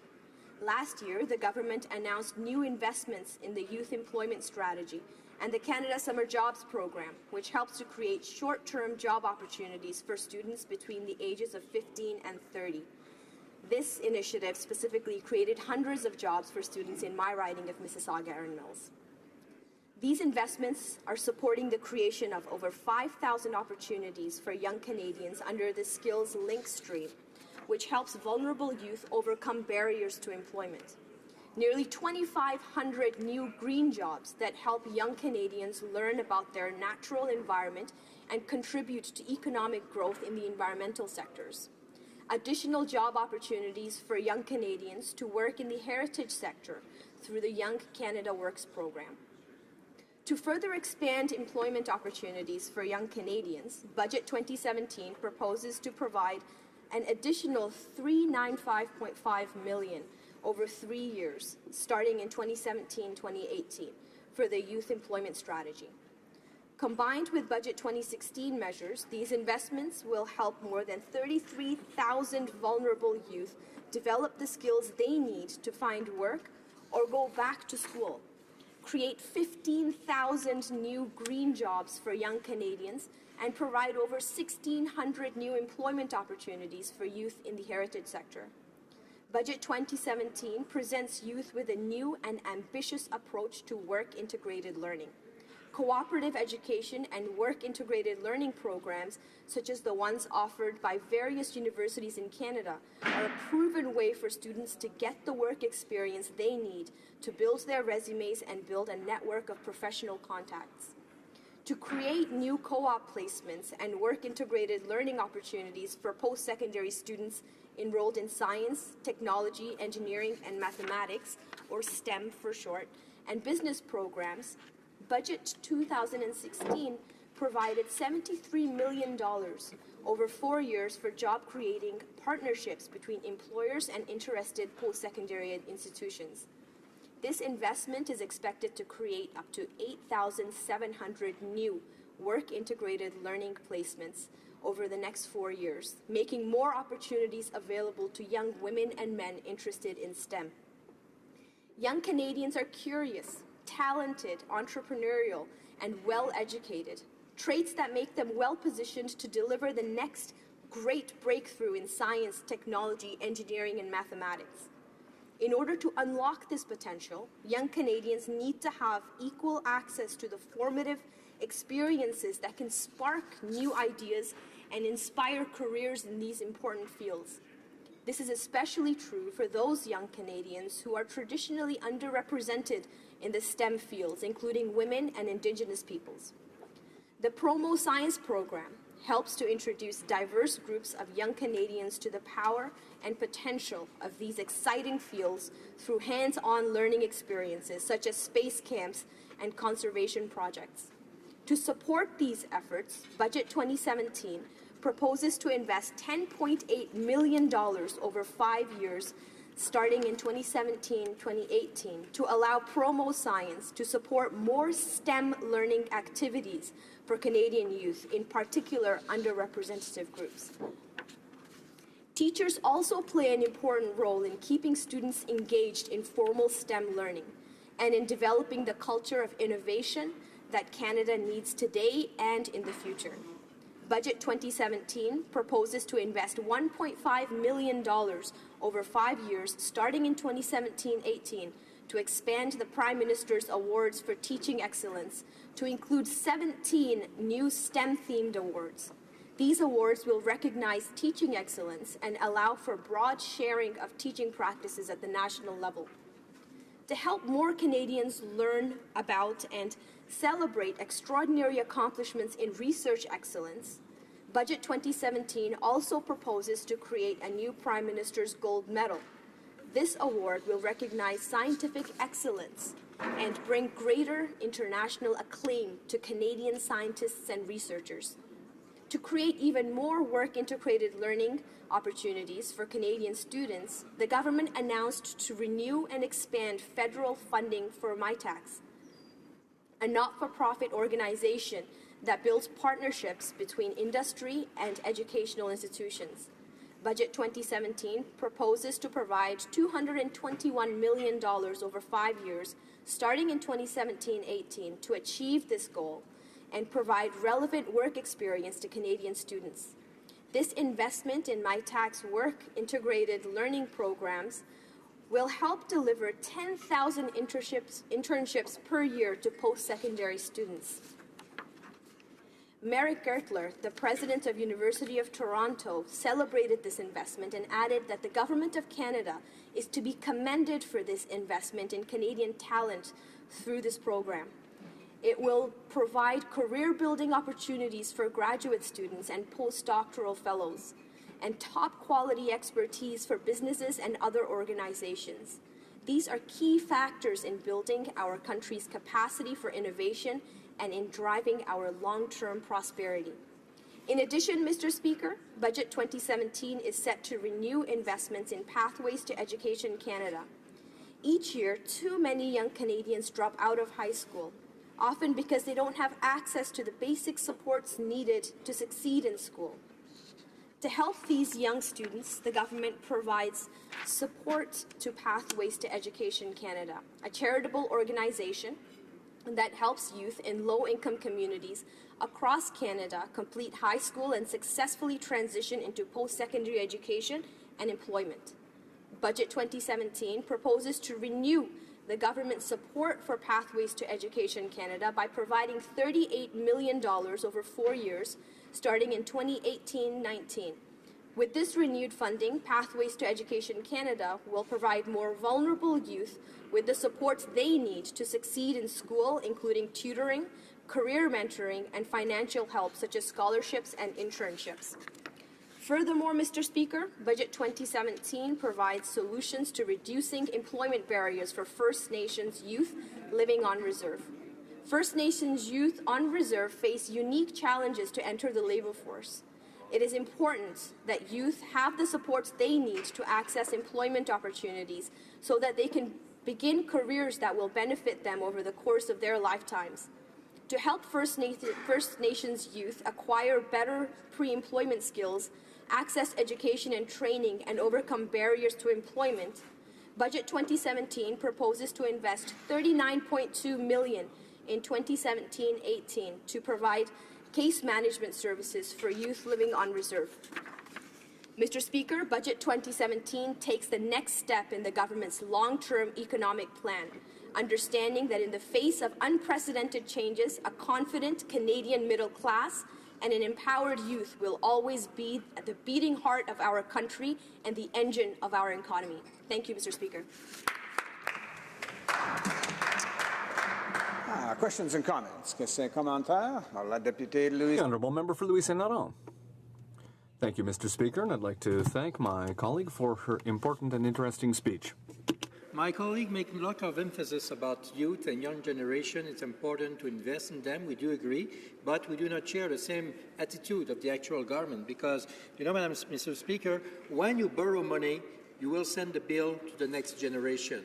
If you can't pay your bill today, you will send it to the children and grandchildren of us, and many of them who are not born yet today, but who will have to pay for the misjudgment of the actual government. So I would like to hear the member on this side. How can she explain that this government is very concerned with youth when they send the bill of the bad administration with huge deficit, 3 times than expected? She has been elected under the oath of $10 billion. Now it's talking about $30 billion. She has been elected with a zero deficit in 2019. We're talking now of zero deficit in 2055. How can she deal with that? The honourable member for Mississauga, Erin Mills. Thank you, Mr. Speaker, and I thank my honourable colleague for his question. Mr. Speaker, our government believes that Canadians are strong, and we need to provide them with the foundation to help continue to build our country. Budget 2017 is an investment into our future. It's an investment into the Canadian people and into our middle class. And when we empower our youth, when we empower our middle class, we will help our nation prosper. Thank you. Questions and comments? The honourable member for Edmonton, Strathcona. Mr. Speaker, through you, Mr. Speaker, I'd like to put a question to the member. I appreciate her putting the emphasis on the value of education. But, Mr. Speaker, there's a great disappointment by Aboriginal children in this country, and that is that this government has taken the position that they don't have to respond to the directives of the Canadian Human Rights Commission. Kind of astounding that they would take that position. What's greatly disappointing is for all of the children in Canada who stood up saying that Aboriginal children should have the same right of access to quality education as other children in this country, they have decided that yet again in this year's budget that they are not ensuring that there will be equal access to services and education for Aboriginal children as there are to others in the country. So what is her response to that? Does she agree with her government that they don't have to comply with the determination of the Human Rights Commission? Honourable member for Mississauga, Erin Mills. Thank you, Mr. Speaker, and I thank my honourable colleague for that question. I think our government has made it very clear that we stand for the rights of Aboriginal people in our country, and we will do what it takes to make sure that equal access is provided. And so Budget 2017 makes major investments into Aboriginal youth to ensure that their education is preserved, that they also are able to prosper and become part of a working economy here in Canada. We look forward to working with all members in this House to continue to work for all people of Canada, including our Aboriginal communities. Thank you, Mr. Speaker. Questions and comments? The Honourable Member for Guelph. Thank you, Mr. Speaker, and thanks to my colleague for her presentation on the budget. I'd like to go further into the discussion about the investments that our government is making. Investments in education, investments in STEM, you mentioned STEM, investments in childcare and support that will help to get people from both genders or all genders working on behalf of Canadians and their own prosperity as well as the prosperity of our country. Honourable Member for Mississauga Erin Mills. Thank you, Mr. Speaker, and I thank my honourable colleague for giving me the opportunity to continue to comment on this important topic. Mr. Speaker, census results came in for 2016, and I found that in my riding of Mississauga Erin Mills, there are approximately 3,000 more women than there are men. So I'm very happy with the great initiatives that this government has taken to ensure further equality in our workforce, in the investments that we make in STEM, and ensuring that our diversity of opinion is also reflected in the work, the great work that is done by Canadians in this important field of STEM. Thank you very much. Resuming debate, the Honourable Member for Renfrew, Nipissing, Pembroke. Mr. Speaker, as a Member of Parliament for Renfrew, Nipissing, Pembroke, I'm pleased to take this opportunity to thank the voters of my riding for giving me the responsibility for representing their interest in the political affairs of our nation. While my constituents are pleased with the caliber of representation they receive from their federal Member of Parliament in Ottawa, their worst fears are being realized by an arrogant Prime Minister who is totally out of touch on what the concerns are for average, everyday Canadians. What Parliament has before it today with Bill C-44 is over 300 pages of out-of-control spending to implement another deficit budget that promises to mortgage the future of our children, their children, and the next generation after that. For a government that claims to be implementing its election promises, I have yet to be shown where the promise of budget deficits until maybe 2055 was told to voters. The worst part of this budget is the huge deficit and how it continues to fail veterans. The Liberal Party talked a mean game when it preached to have empathy for veterans. Unfortunately, the biggest failure of this government after cutting $12 billion from the defence budget was not insisting in the resignation of the Minister of Defence. This minister has disgraced his office, his comrades, and his position. This is a deplorable situation. He lacks the courage to even provide a real explanation for his repeated need to embellish the truth, and lacks the courage to do the right thing and fall on his sword, which is what an honourable soldier would do if they found themselves in the situation the Minister of Defence finds himself, which is entirely of his own making. The Prime Minister has, with his deficit budget, betrayed the soldiers and veterans like Warrant Officer Raja Perot. Unlike the Minister of Defence, for whom stolen valour was his way to curry favour with his boss Gerald Butts, the architect of the Green Energy Act in Ontario, who provides the talking points for the Prime Minister, Warrant Officer Perot is a Canadian hero. He was critically injured serving his country in Afghanistan. On February 8th, I posed a question to the government on behalf of Warrant Officer Roger Perot, a member of the Canadian Armed Forces, regarding his eligibility for the critical injury benefit. Unlike the current Defence Minister, who prefers to embellish his service record, Officer Perot was an Afghanistan veteran who, in the process of serving his country honourably, was critically injured by a roadside bomb. He is being denied the critical injury benefit, being told that at age 46, his injuries are the result of his body wearing out. Unbelievable, Mr. Speaker. Rejected by the Liberal government for the critical injury benefit in March 2016, he appealed that decision only to be denied his next appeal. Mr. Speaker, veterans are not interested in hearing how many new bureaucrats have been hired or that empty offices are being opened by this government-held riding. Veterans want action. What happened to the election promise to draw from all circumstances of a veteran's case and all the evidence presented to the government, every reasonable inference in favor of the applicant? Warrant Officer Perot and other Afghanistan veterans are the real Canadian heroes. Let's start treating them like heroes. Budget 2016 marked the beginning of a second Liberal era of darkness for Canada's women and men in the armed forces.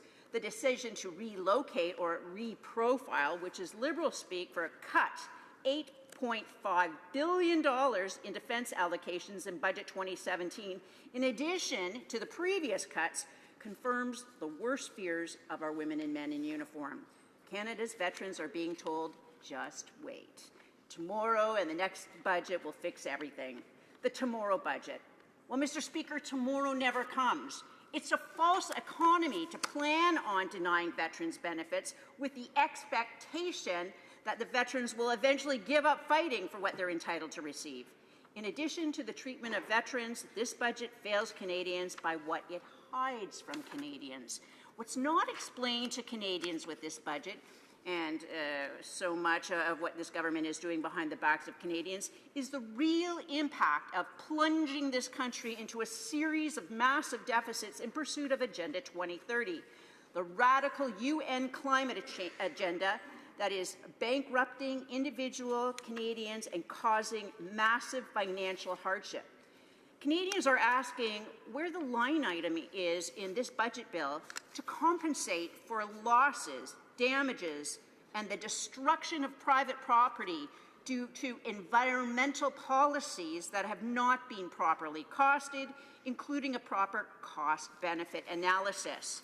Canadians are being misinformed that radical environmental policies are necessary to save Canada and the world, with no explanation of cost and whether many of these policies are really necessary or just another tax grab like the Liberal carbon tax. Residents in my riding of Renfrew, Nipissing, Pembroke are only now finding out about Plan 2014 after reading about it from American media sources, which has forced some media in Canada to report about Plan 2014.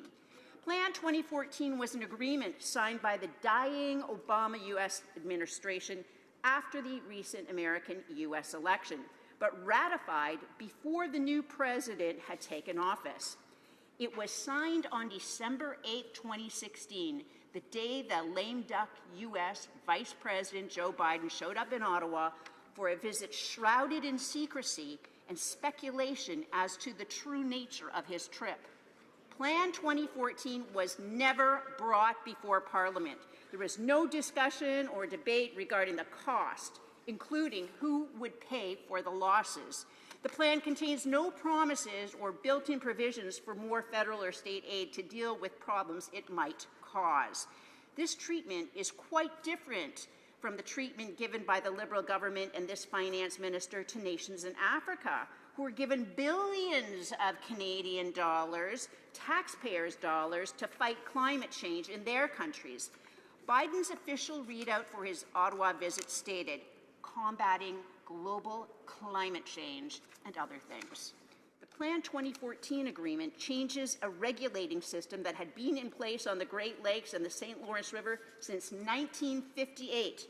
The Plan 2014, which is designed to more closely mimic the lake's natural ups and downs, adds muskrats, fish, and other wildlife to the list of interests regulators must now consider when they decide how much water to release.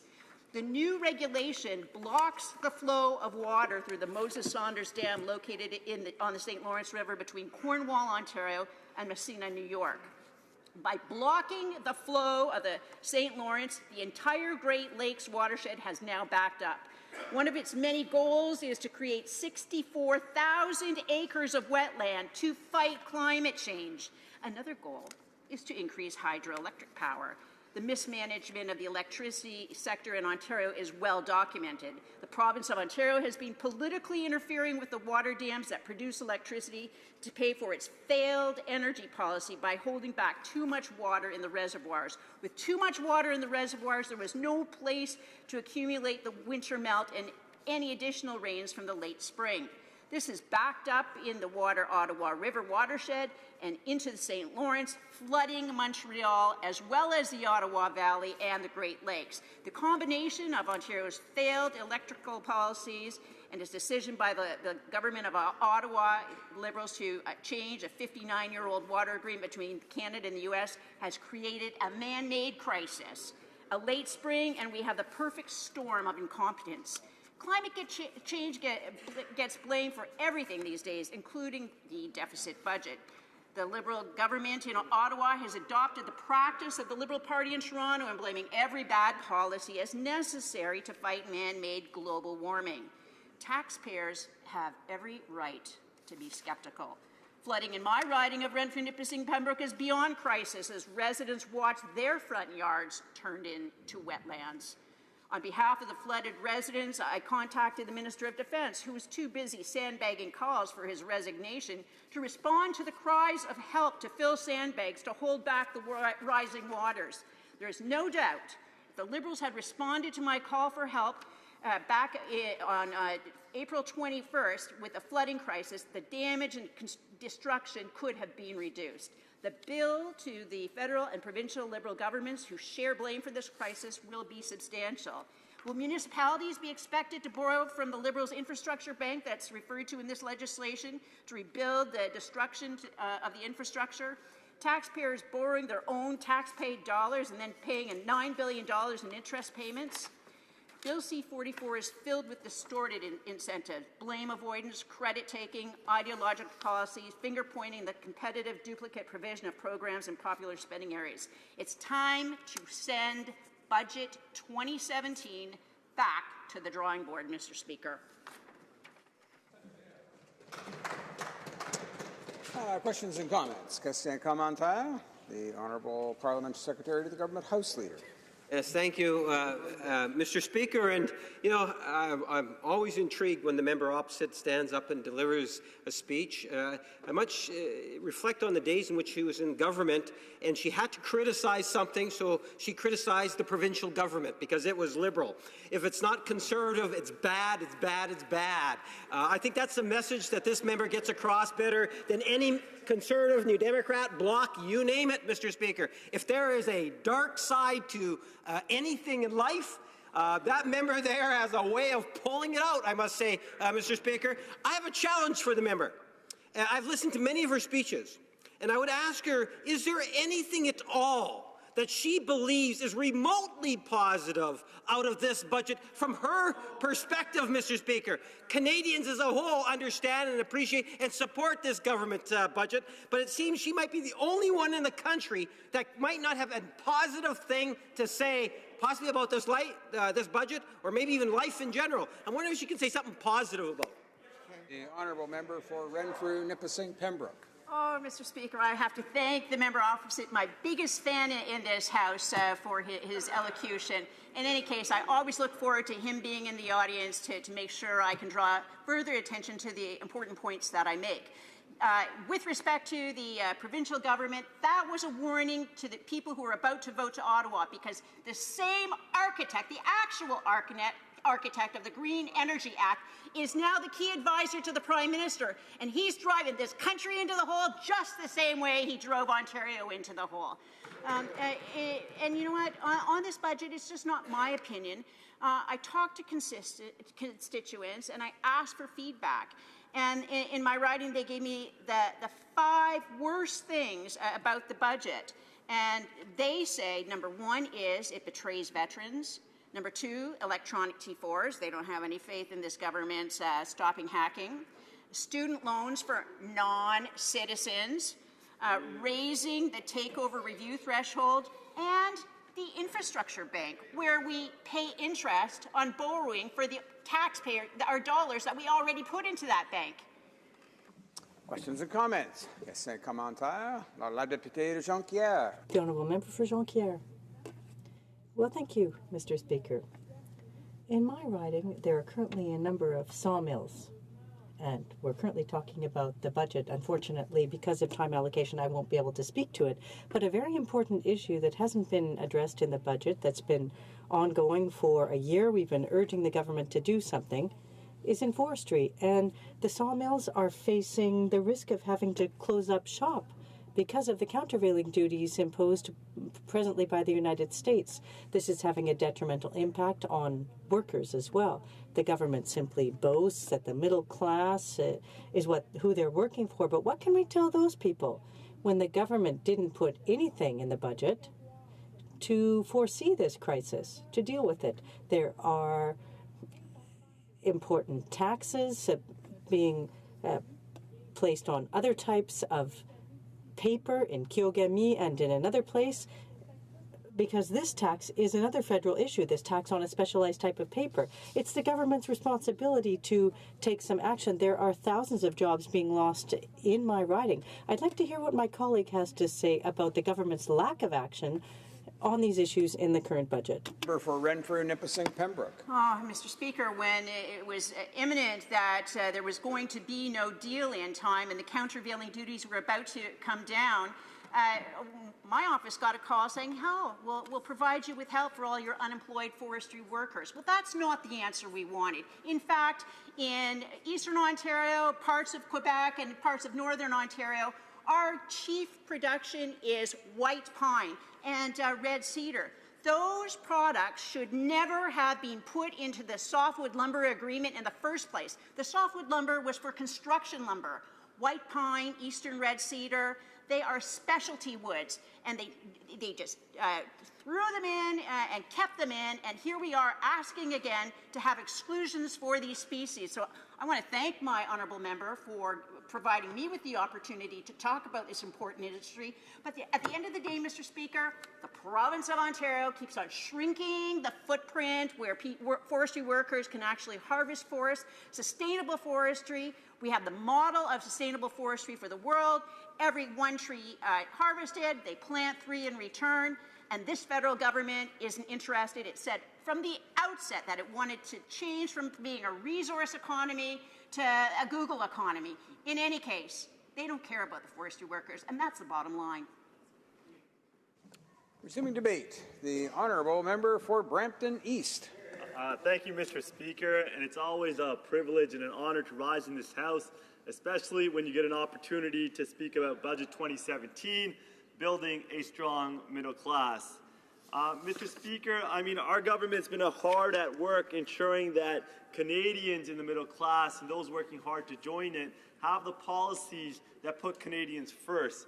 But today I want to speak about things that, you know, in a changing economy can have a real impact on the lives of Canadians, and how our budget is going to help Canadians thrive over the long term. Our success as a country will be determined by our ability to prepare for and adapt to these changes, to grow and strengthen the middle class and those working hard to join it. Mr. Speaker, as a large country that relies on trade for its economic success, Canada needs to ensure that people and products can move quickly and safely, whether from home to work or from harvest to warehouse. The success of many companies depends on high-quality transportation, infrastructure to get goods to market. Here are some names in the agri-food sector in Brampton that you may recognize. The Coca-Cola Bottling Group, Maple Lodge Farms, Loblaw Companies, Ital Pasta, Sunrich Fresh Foods, Maple Leaf Canada, Bacardi Canada, and Frito-Lay Canada. As announced in the 2016 Fall Economic Update, this government will invest $10.1 billion over 11 years in trade and transportation products. This investment will build stronger and more efficient transportation corridors to international markets and help Canadian businesses to compete, grow, and create more jobs for Canada's middle class. As part of the $10.1 billion investment, we will launch a new National Trade Corridors Fund to prioritize investments that address congestion and bottlenecks along vital corridors and around transportation hubs and ports, providing access to world markets. Building on Transport Canada's Gateways model, this fund is expected to target congestion and inefficiencies at marine ports, as well as along the busiest rail and highway corridors to ensure that small and medium-sized businesses in Brampton can produce in Brampton but have access to markets all around the world. An additional $5 billion or more will be provided through the Canada Infrastructure Bank to address trade and transportation priorities. In addition to identifying priority investments that will help streamline transportation along Canada's major trade corridors, the fund will look for ways to improve the flow of supplies to northern communities, which is really important, and unlock economic development in Canada's 3 territories, and create more well-paying middle-class jobs. There are countless people in Brampton, like elsewhere in this country, that drive trucks to and from our southern neighbor to support their families. Their livelihoods depend on a transportation sector, a booming economy, and strong trade relationships with the U.S. Expanding Canada's trade links requires an important discussion around our economic success. Strong trade relationships create more opportunities for middle-class Canadians to succeed and prosper. According to the Brampton Board of Trade, Brampton sees roughly $6.7 billion in goods sold to the U.S. Over 420 Brampton companies export to the U.S., and they consider the U.S. to be their most important trading market, responsible for over 34% of their sales. That is why, Mr. Speaker, the government is engaging with the United States, with whom we share one of the most successful economic relationships in the world, highlighting the fact that our strong interconnected trade relationship is balanced and beneficial to millions of middle-class families on both sides of the border. We are also prioritizing trade and investment with key markets in fast-growing areas such as Asia, including with China, India, and Japan, to deepen Canada's ties with this continent and create jobs here at home. Succeeding in the global economy of tomorrow requires openness to the world and strategic partnerships. A key example is the March 22nd announcement of the Asia Infrastructure Bank that has accepted Canada's application for membership. Membership into the Asia Infrastructure Bank will help enable high-quality infrastructure and other development projects that will have benefits for people in the region as well as for Canadians. By supporting inclusive, sustainable economic growth in Asia and beyond, Budget 2017 proposes to invest $256 million over 5 years to join the Asia Infrastructure Bank. But when it comes to the engines that power our economy here in Canada, Canada's agriculture and agri-food sector accounts for more than 6% of Canada's GDP and employs 1 out of every 8 Canadians. The industry is strong, and in recent years, farm revenues, annual exports, and farm incomes have reached record highs. But there is room for improvement. Driven in part by the innovative potential of value-added products as the middle class grows in Asia and demand for food rises, Budget 2017 introduces a series of measures to help our agricultural producers and processors excel. For over 15 years, federal, provincial, and territorial governments have relied on agricultural policy framework to promote a collaborative approach to agricultural programming that encourages investment, adaptation, and sustainable growth in the sector. Those frameworks have provided the foundation for government agricultural programs and services. The current agricultural policy framework is set to expire in March 2018. We are committed to working with provinces and territories to develop a new policy framework that supports sustainable growth, innovation, and competitiveness, and helps the sector to adapt to technology-driven reality. As part of the development of the next framework, which will be launched in 2018, we will consider the ways in which innovation in agriculture can help strengthen the sector as a whole and create more well-paying jobs for middle-class Canadians. Mr. Speaker, Brampton is part of the Ontario Food Cluster, the second largest food processing cluster in North America. Ontario is home to more than half of Canada's food processing companies. And just a short drive from my neck of the woods, the Ontario Food Terminal is the largest wholesale fruit and produce distribution center in Canada, and the third largest in North America, distributing an average of 5.4 million pounds per day. As part of the Innovation Corridor, companies in Brampton like Embassy Flavors, Zadi Foods, Hans Dairy, KFI Incorporated will have the ability to rely on an innovative agri-food sector, a strong trade relationship, and dependable transit infrastructure. This is what they rely on their governments for. This is why our government is taking a multifaceted approach in Budget 2017 in order to harness change for our benefit. When the middle class is strong and when people feel optimistic and confident about the future, Canadians can and will succeed. When middle-class Canadians believe their hard work can translate in a better life for themselves, their children, and their grandchildren, they become an unstoppable force. We know that better is possible, and we know the best way to deliver more prosperity for the greatest number of middle-class Canadians is by making smart investments in people and in the economy. And the tools that are needed to help Canadians succeed and prosper over the long term are included in Budget 2017. Thank you, Mr. Speaker. Questions and comments? Question commentaire. The honourable member for South Surrey, White Rock. Much, Mr. Speaker, and I thank my colleague for his speech. And he did mention the infrastructure banks, the Asian Infrastructure Bank. And interestingly enough, the Obama administration and the former Conservative governments decided not to join the bank because it was not in the best interest of taxpayers. It was $1.3 billion the taxpayers are on the hook for, when direct funding through CETA guarantees Canadian involvement.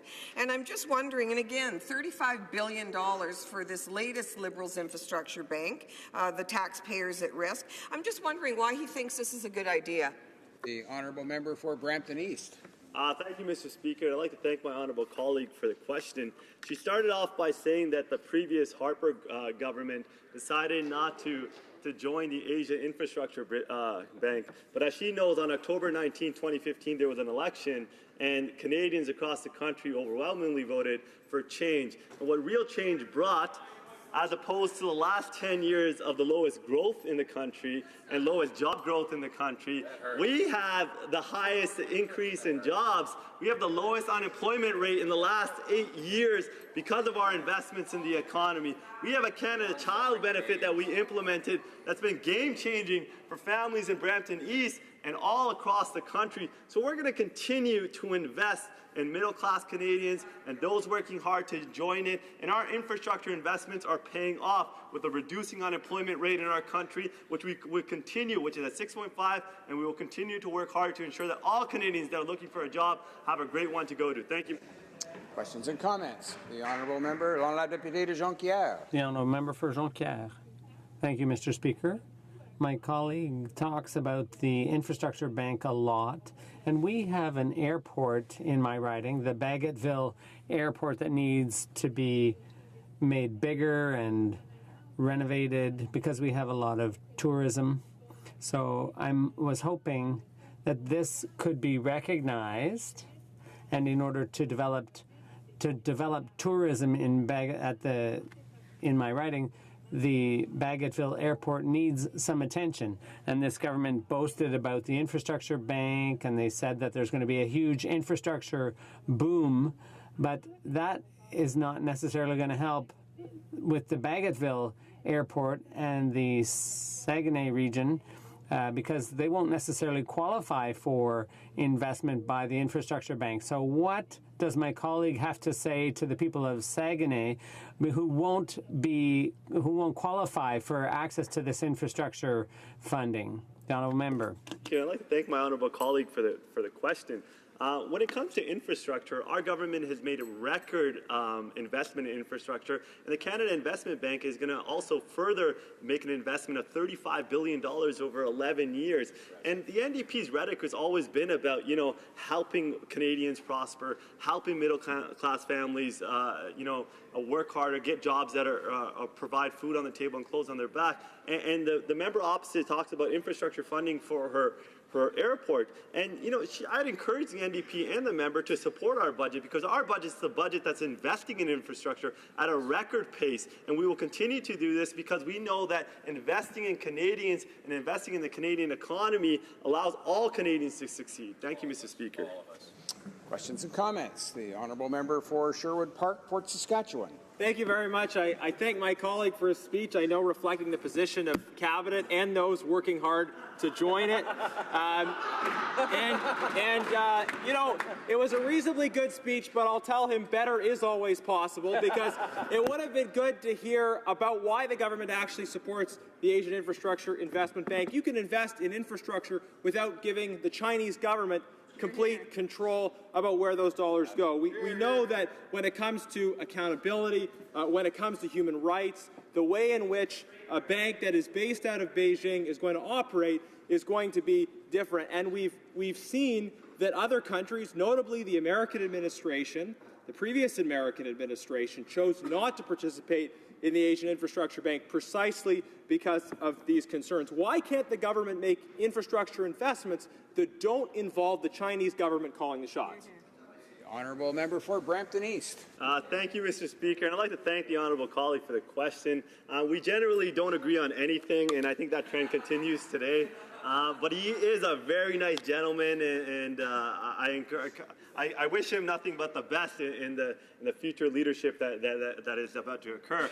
But I will say this, when it comes to infrastructure, we're not going to take lessons from a government that had 10 years to help build the roads of this country, the airports of this country, the transportation hubs of this country. We're going to make sure that investments in a globalized economy have the opportunity to know that Canada is ready for their investment. Canada is willing to ensure that Canadians and hardworking small businesses in this country have access to world markets. And that's why it's so important for us when it comes to infrastructure that we want to ensure that, the small manufacturers in Brampton have an opportunity to get access to world markets. And that happens with sound, fiscally responsible infrastructure investment in this. Resuming debate. The honourable member for Trois-Rivières. Thank you, Mr. Speaker.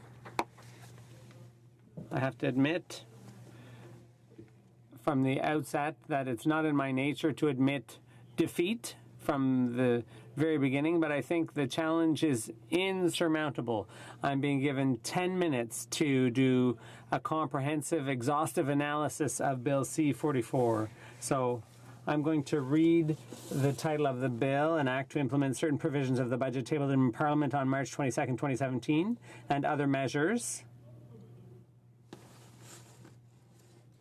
And those measures are not named because it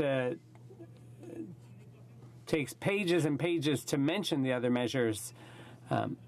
There are 290 pages to this bill, and the bill amends 30 separate acts.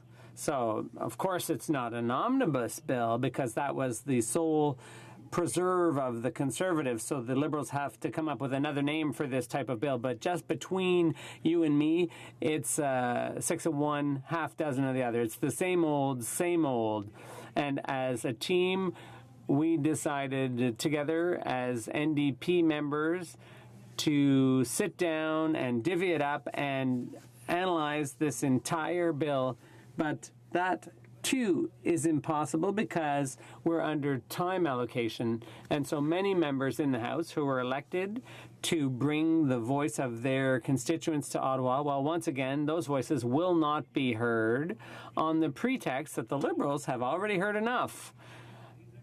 So we're light years, Mr. Speaker, from democracy and from an actual democratic discussion or exchange about what's going on with this bill.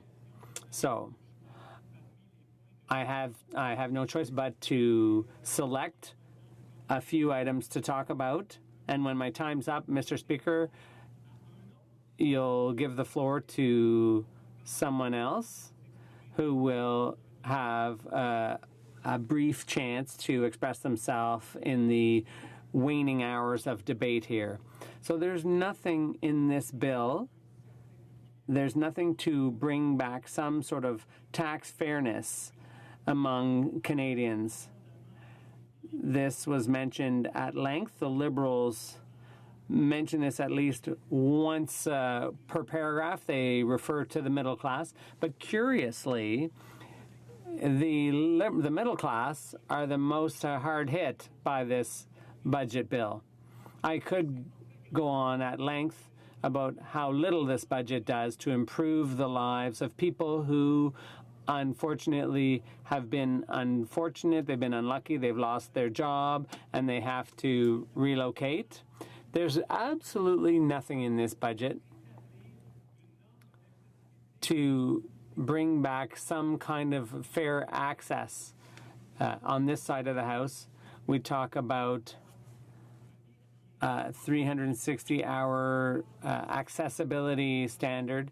And as we speak, there are still 6 workers out of 10 who pay into EI and then who fail to qualify when they need EI. And once again, the government does not chip in a single penny to the EI coffers, but they're extremely good at spin. So there's nothing about EI in the bill. And when it comes to parental benefits, the intention may be laudable, but the effect is quite another thing. So if you're trying to establish or strike a better balance, a work-life balance, when parents, when they have their child, they're being told that the child benefit will be variable. It will be spread over time. And so the credit, parents are being given the option of using the credit up to 18 months, and then they would get 33% of the benefit, or they could just have 55% of the benefit over a shorter time period of 2 months. 55% of your working wages, you can see right away that that's going to require quite an adjustment for parents in their daily lives in order to make sure that they make ends meet by the end of the month. So if you have a new child and you want to spend the first few months or the first year with the child because it's very important to the child's development, so the Liberals are saying, we're going to accommodate you, but if you spread it over 18 months and you only get 33% of your income, Mr. Speaker, how are middle-class people truly going to be able to afford that type of thing? How are they going to be able to take advantage of such a so-called option? The Liberals talk a great talk about the middle class, but when push comes to shove, when you look at your earnings being cut back so drastically, down to 33%, well, what's that going to pay for? So there's a huge gap between the talk and the walk, if you will. I'd also like to draw your attention to another element, and the government's budget watchdog, the Parliamentary Budget Officer. The PBO is an essential service to help the members of this House understand budgetary measures and, above all, establish a counterweight to what is put forward by the government. The PBO's studies help us with that, and the PBO, in principle, is completely independent. So now the Parliamentary Budget Officer is going to have his or her work plan approved by the Speaker of the Senate or the House. Now, in principle, both are independent. But that's a question of principle, and it's debatable. According to the PBO, according to their research, none of the 17 countries that have a similar office requires this kind of approval. None. So once again, the Liberals are bringing forth something that is new and that is not good. The Liberals want to limit the PBO's capability to act as a watchdog. For example, if this bill was already in force, we wouldn't have known that the Liberals' tax plan helps the wealthiest, and we wouldn't know that what the real cost of the F-35s is. And MPs wouldn't be able, under the Liberal plan, be able to individually call for a PBO study, and that, to me, would just be disastrous, because there are sometimes things that are in the budget that affect a riding or a region specifically, and not the rest of Canada, and which require a detailed study. And I have examples in my own riding. And I'm not going to get into details because time is running out. But I'd just like to conclude on this point. A quote from Jean-Denis Fréchette, the PBO, who says, "I find this bill problematic." Now, it appears weaker than the legislation already in place. When it comes to pre-approval of the work plan, Mr. Fréchette says that he could easily envision a speaker not approving a PBO's desire to study a controversial spending plan that could affect the speaker's party's re-election chances. That's something that the PBO has said. And this new measure, first, is going to lead to less transparency.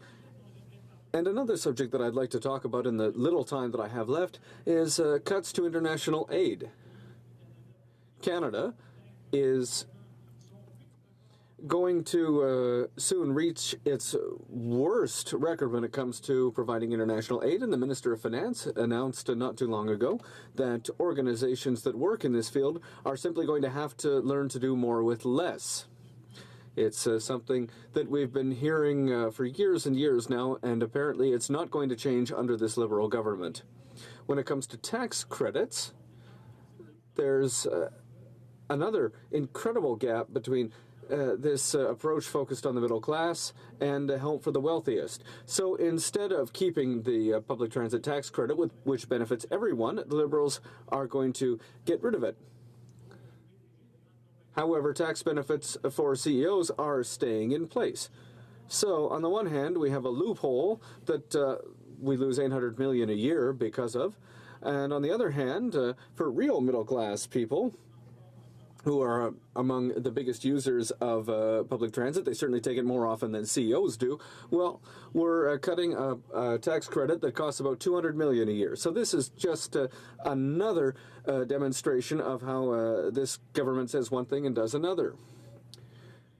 Quote, if you're a rich infrastructure investor or a billionaire who does tax evasion, well, you had a good day when C-44 came out. For Canadian workers, it's not as clear. And I think, Mr. Speaker, I'll finish on those words because I see that my time seems to have run out. Thank you for your attention. Questions and comments. The Honourable Parliamentary Secretary to the Government House Leader. Yes, thank you, Mr. Speaker. And, you know, it's interesting listening to the New Democrats talk about this particular issue. They say that there should be more of a tax on, in essence, Canada's wealthiest. But the facts speak differently. When the members across the way, New Democrats, had the opportunity, when the Government of Canada said, we believe in Canada's middle class and we are going to give Canada's middle class a tax break, the NDP voted no. When it came to putting a special tax on Canada's wealthiest, Mr. Speaker, the NDP said no. And that's the reality. That's black and white. That's in legislation. That's in budget. Now he talks about this other issue about why it is that Canada's wealthiest should be given special treatment. My question to the member is, can he explain to the House today why it is the NDP voted against the tax that was put on Canada's 1% wealthiest? The Honourable Member for Trois-Rivières. Thank you, Mr. Speaker. And I have to say that when I heard the beginning of the question from my honourable colleague, well, I was honored to hear that they were listening to the NDP, but, well, it seems like, no, they're hearing us, but they're really not listening to us. So there's certainly a difference here between hearing and listening, and hopefully we'll see that change over time. But to get back to my colleague's question concerning this measure where there are higher taxes for the wealthiest, well, I'll remind you that the measure should have funded a tax cut for the middle class and those who are working to join it, but since the implementation of this new tax plan, this measure has run a deficit of over $1 billion a year. And so what's happened? Well, they're saying that they've taken a little bit of money out of the pockets of the wealthiest to give a few dollars to the middle class, and they're putting the deficit on the credit card of all of our children. So I think that that's quite clear, and I'll also remind you that the budget contained a number of measures, and not just those two. Honourable member for Bow River. Thank you, Mr. Speaker. I appreciate my colleagues referencing listening and hearing. My spouse reminds me often of that same listening and hearing skill. But to the honourable member, when we had the minister here this morning and he talked about the less than 12%, approximately 12% that spoke to this, but he also suggested that they'd listened to some of the ideas, he said, from some of the members. And so I was wondering if with only that many percent that he'd heard from, if we'd had longer, not closure, they would have had more ideas that they would have listened to that had been spoken if we'd had the opportunity. So to my colleague, about closure, what would his response to be to the closure motion and some of the good ideas that the minister said they'd already listened to, but we didn't have a chance to maybe say some more that they would listen to? The Honourable Member for Trois-Rivières. Thank you, Mr. Speaker, and I'd like to thank my colleague for his question. And I would say that I don't know my colleague, but his wife seems to be very wise. And unfortunately, she, like me, like all of us, won't have the opportunity to be heard in this House because, once again, and, you know, I believed that the Conservatives' record when it came to time allocation would be unbeatable. But at the rhythm that things are going, I think that this is yet another element where the Liberals are going to be able to beat the Conservatives because they're going to be even more odious than was the Harper government when it comes to this. Resuming debate, the Honourable Member for Thunder Bay, Rainy River. Thank you, Mr. Speaker.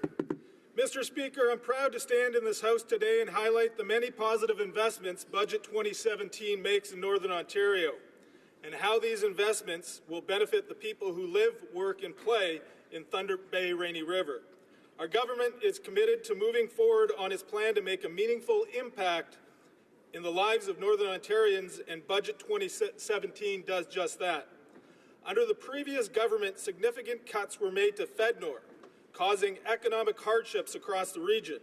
With Budget 2017, FedNor will receive an additional $25 million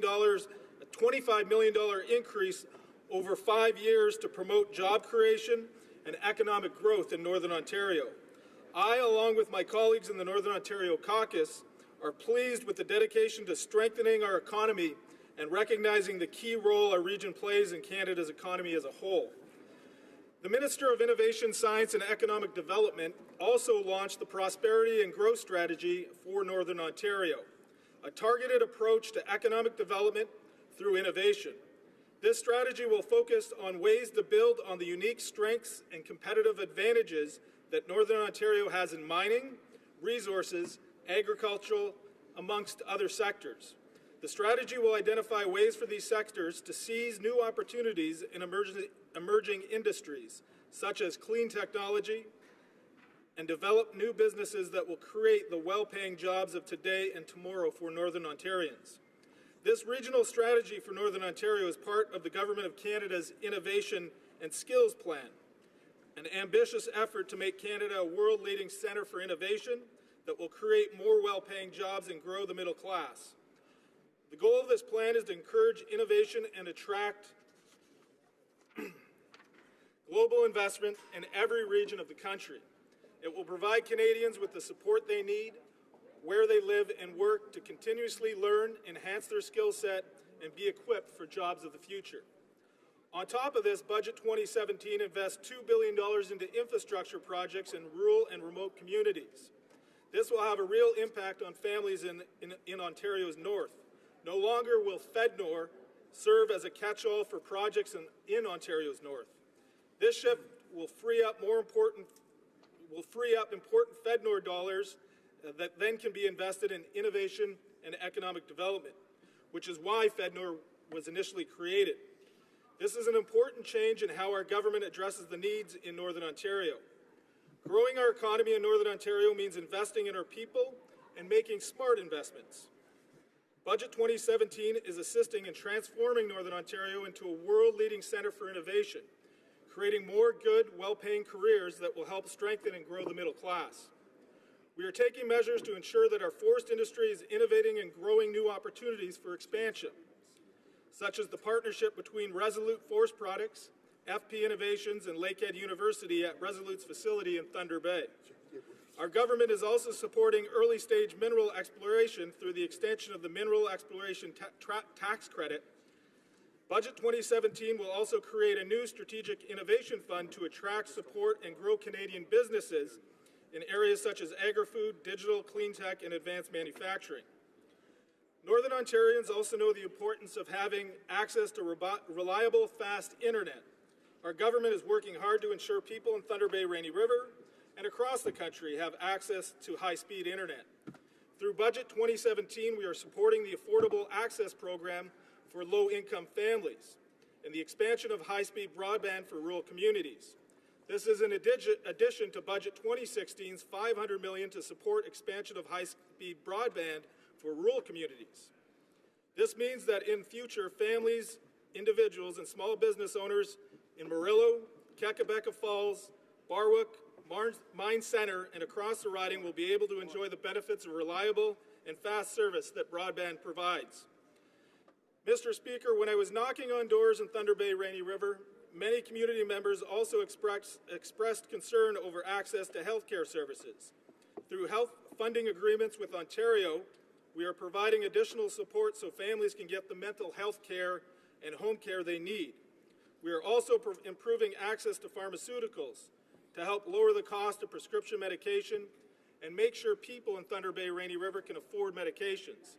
Thanks to Budget 2017, Northern Ontarians will have better access to the health services they deserve. We are also working to create good, well-paying middle-class jobs. Budget 2017 helps Canadians to get skills they need through employment insurance without fear of losing benefits. We are also supporting greater career flexibility for parents with young children, with the creation of up to 40,000 new early learning and childcare spaces over the next 3 years. These investments are about growing the economy in Northern Ontario, supporting families, and investing in our future. I cannot speak to the positive benefits of Budget 2017 has on my riding of Thunder Bay, Rainy River without noting the continued commitment this government has to renewing the relationship with Canada's Indigenous people. Budget 2017 builds on the historic $8.4 billion investment in Indigenous communities made by our government in Budget 2016.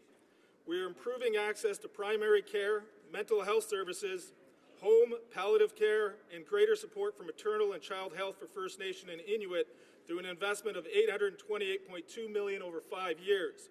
Budget 2017 also invests in protecting, preserving, and revitalizing Indigenous languages and culture. I'm especially proud of the investments Budget 2017 makes in improving access to post-secondary education for Indigenous learners. Our government has committed $90 million to improving the program, which will provide more Indigenous learners with the resources necessary to achieve their academic goals.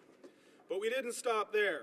Budget 2017 invested an additional $25 million over 5 years in Inspire, with an additional leveraging from the private sector of $15 million. Inspire is a nonprofit organization that provides scholarships to over 12,000 Indigenous learners, many of whom are ineligible to receive funding through other programs. We have also invested in Aboriginal Skills and Employment Training, or the ASSETS program, to help them meet the growing demand from Indigenous peoples for skills development and job training.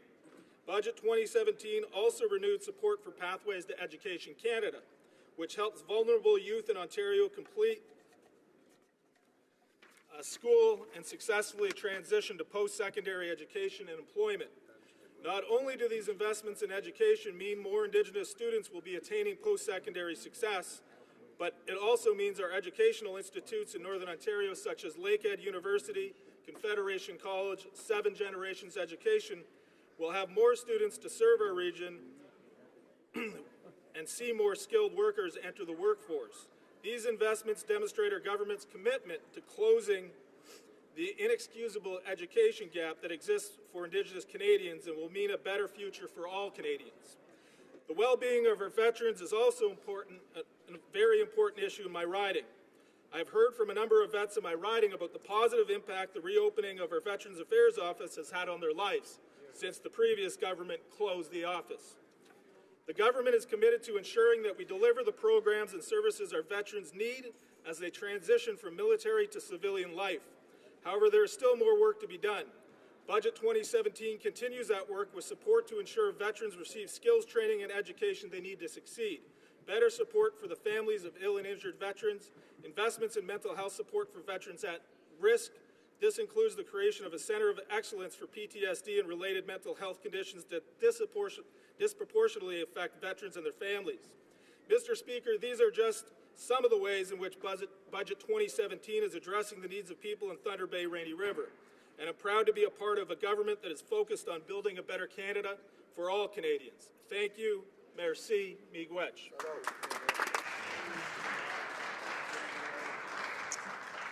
The honourable member for Thunder Bay, Rainy River will have 5 minutes period for questions and comments when the House next returns to debate on the question. Maintenant, nous allons commencer. We will now move on to member statements. The honourable member for Pierre Boucher, Les Patriotes, Verchères. Mr. Speaker, the terrible flooding in Quebec over the last several days is unprecedented.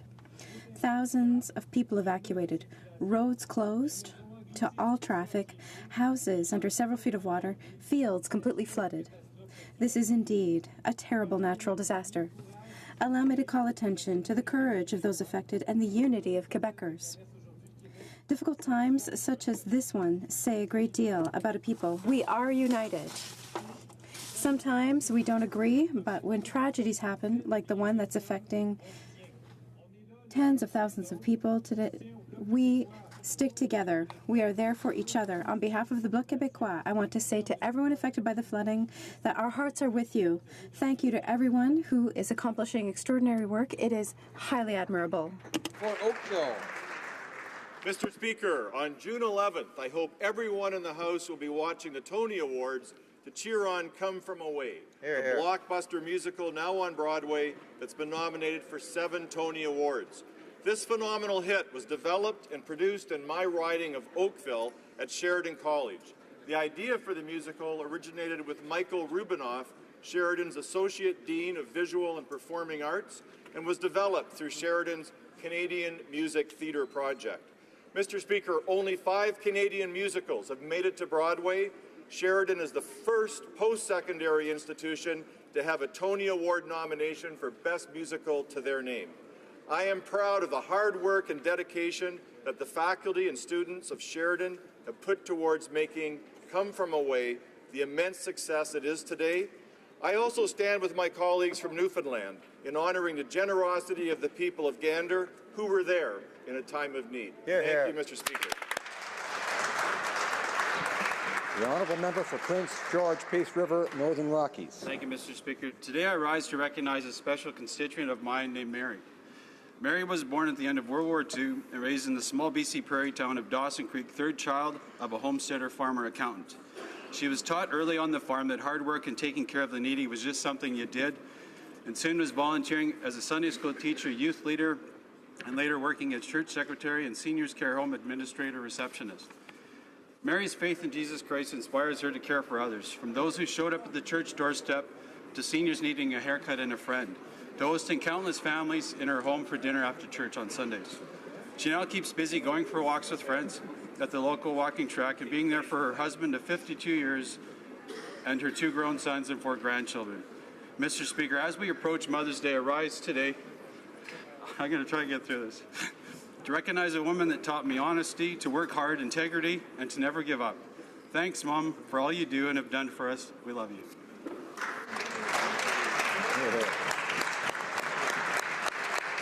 The honourable member for Sault Ste. Marie.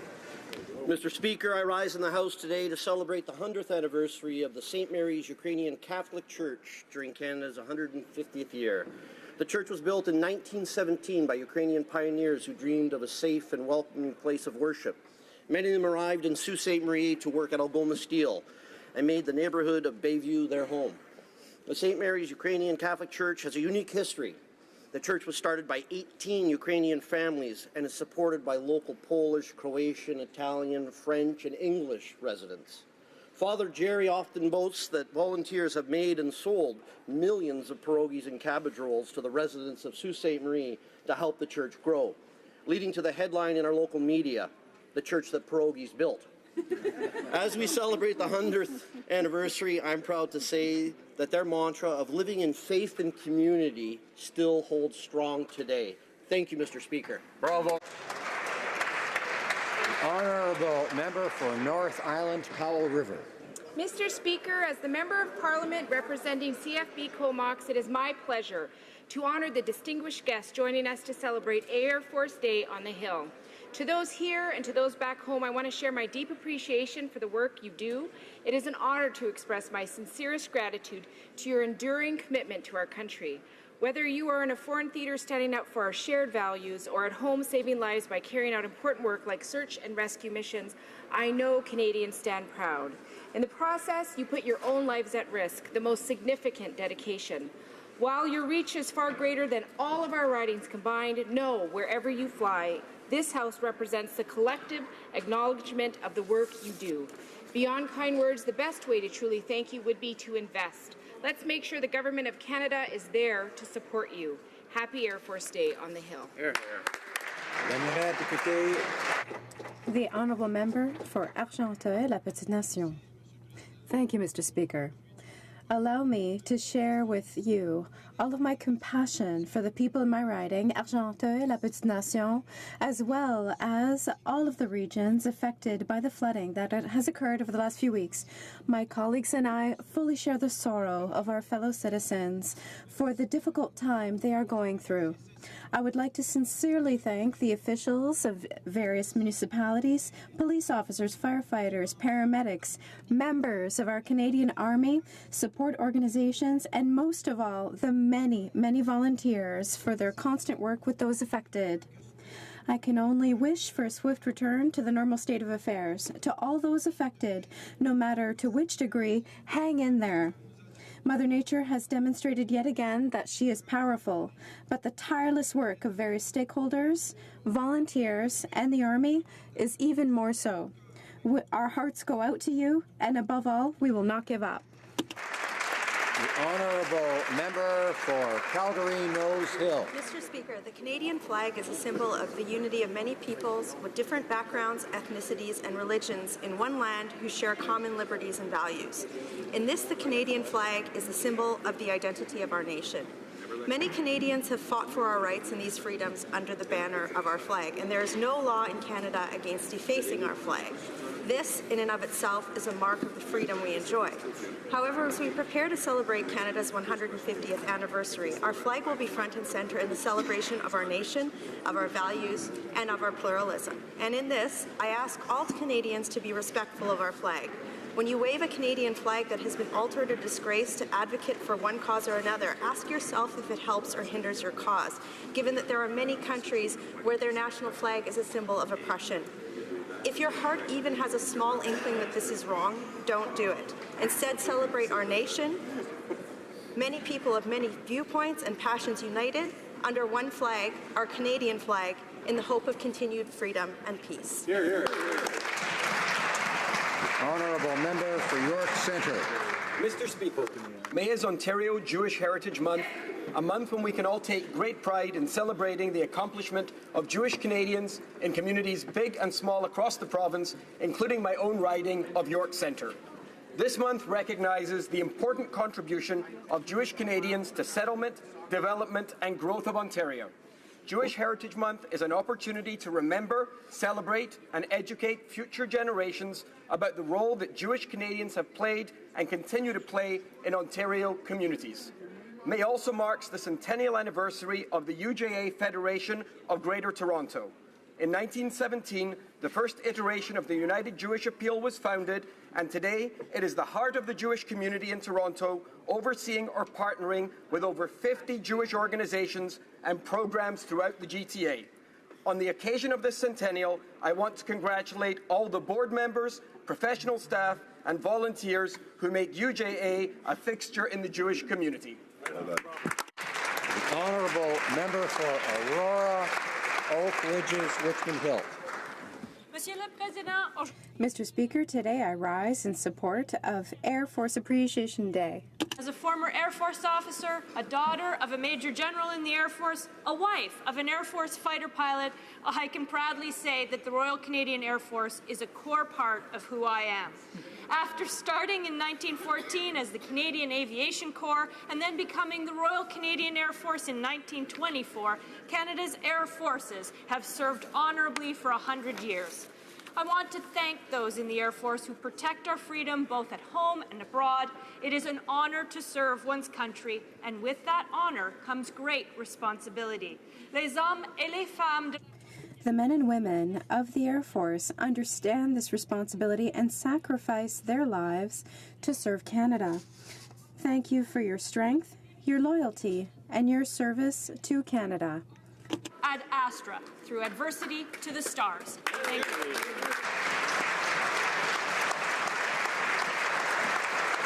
Honourable member for Sarnia-Lambton. Mr. Speaker, I'm honored to stand today in support of National Hospice Palliative Care Week 2017. Hospice palliative care is about living well right to the end. 70% of Canadians have no access to such services, but we have the power to change that, Mr. Speaker. My private member's bill on palliative care comes back to the House tonight for third reading. This bill has been supported by all parties in the House, and I hope to have your support again this evening. Bill C-277 creates a framework that will define the services to be covered, the training needed for different levels of care provision, the data and research needed, support for caregivers, as well as a comprehensive plan to get access for all Canadians to palliative care, so that each of us can choose to live as well as we can for as long as we can. Thank you, Mr. Speaker. Honourable member for Richmond Hill. Mr. Speaker, Canadians from all walks of life recently participated in activities in support of Mental Health Week. As chair of the Liberal Mental Health Caucus, I know that 1 in 5 Canadians cope with some form of mental illness. Among them are elderly, Indigenous people, youth, individuals in correctional institutions, and our veterans. Addressing mental health illness requires more than a week. It needs a full-time commitment from all levels of government, the healthcare professionals, and our communities. That's why the federal government, for its part, is working to make a mental health initiative through Canada. Through Budget 2017, it has allocated $5 billion to support this initiative. With a focus on youth, the funding will also help 500,000 young Canadians. I urge all members in this House to continue working in their communities to ensure that Canadians needing mental health support receive it and will be able to live productive and healthy lives. The honourable member for Ottawa West Nepean. Monsieur le Président. Mr. Speaker, I would like to call the attention of this House to the deteriorating crisis in the Democratic Republic of Congo. Yesterday, the UN Humanitarian Office announced that there are 3.7 million internally displaced persons in the DRC today, with an increase of over 100,000 in the last week alone. 1.9 million children are malnourished. There is widespread use of sexual violence, and 40 mass grave sites were found in the past few months in Kasai, where 2 UN investigators were brutally killed in March. I've worked in the Congo, where I met the late Etienne Tshisekedi, who in his final days showed the Congolese people the path toward a peaceful transition of power. I call for full implementation of the December 31st Accord, an end to the violence and human rights abuses, and timely, transparent, free, and fair elections. Thank you. Member for Calgary Shepherd. Mr. Speaker, I rise to bring to the attention of the House the 2016 audit of anti-Semitic incidents made public today. Sadly, this marks the 35th year of the audit, and it's clear that anti-Semitism remains a stain on the honor of Canada. 2016 was the worst year in recent history for anti-Semitism, with 1,728 incidents recorded, a dramatic 26% increase over 2015.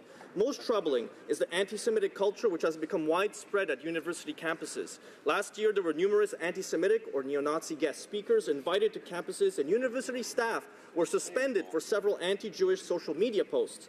In one extreme case, the Jewish community at McGill University was told to cancel its Purim celebrations by a BDS activist. It is disheartening that university campuses, which are supposed to serve as forums for free speech and diversity of beliefs, have succumbed to the poisonous brew of hatred and anti-Semitism. I want to thank B'nai B'rith Canada for this report and call upon all members to heed their findings and work towards ending anti-Semitism in Canada. Honourable Member for Sackville Preston Chesapeake. Thank you, Mr. Speaker. I'm pleased to rise today to speak about volunteerism in Canada. It's extremely important to recognize their contribution to their communities, to their province, and to their country. If we think for a second how any activities we participated in the last month, how many of those activities were supported by volunteers is great. Ici, on vient juste de vivre sur... Here, on the ground in British Columbia, in Ontario, in Quebec, and in New Brunswick, we've gone through flooding, and volunteers are the ones who came to contribute. And there are many young volunteers who participate. 66% of youth volunteer on the ground. I participated in Sackville and Waverley at 2 evening recognition for volunteers, and in both areas, over 20 organizations recognized 20 people in each one for their work, hard work. So just today I want to recognize 13 million Canadians contribute through volunteerism, and the total 2 billion hours in... The Honourable Member for Algoma, Manitoulin, Kapuskasing. Rise to honour the life of Robert Manuel, a veteran of the Korean War, community activist and longtime resident of Elliott Lake. Bob initiated recognition for Canadian Peacekeepers Day in Ontario, but is best known for his work to have Vimy Ridge Day acknowledged as a National Heritage Day in Canada. A week before his passing, he was Master of Ceremonies as Royal Canadian Legion Branch 561 marked the 100th anniversary of the Battle of Vimy Ridge.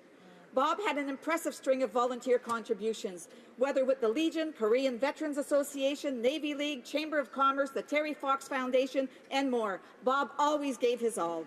His patriotism always shone through, and his neighbours will miss his unique display of the Canadian flag on Canada Day.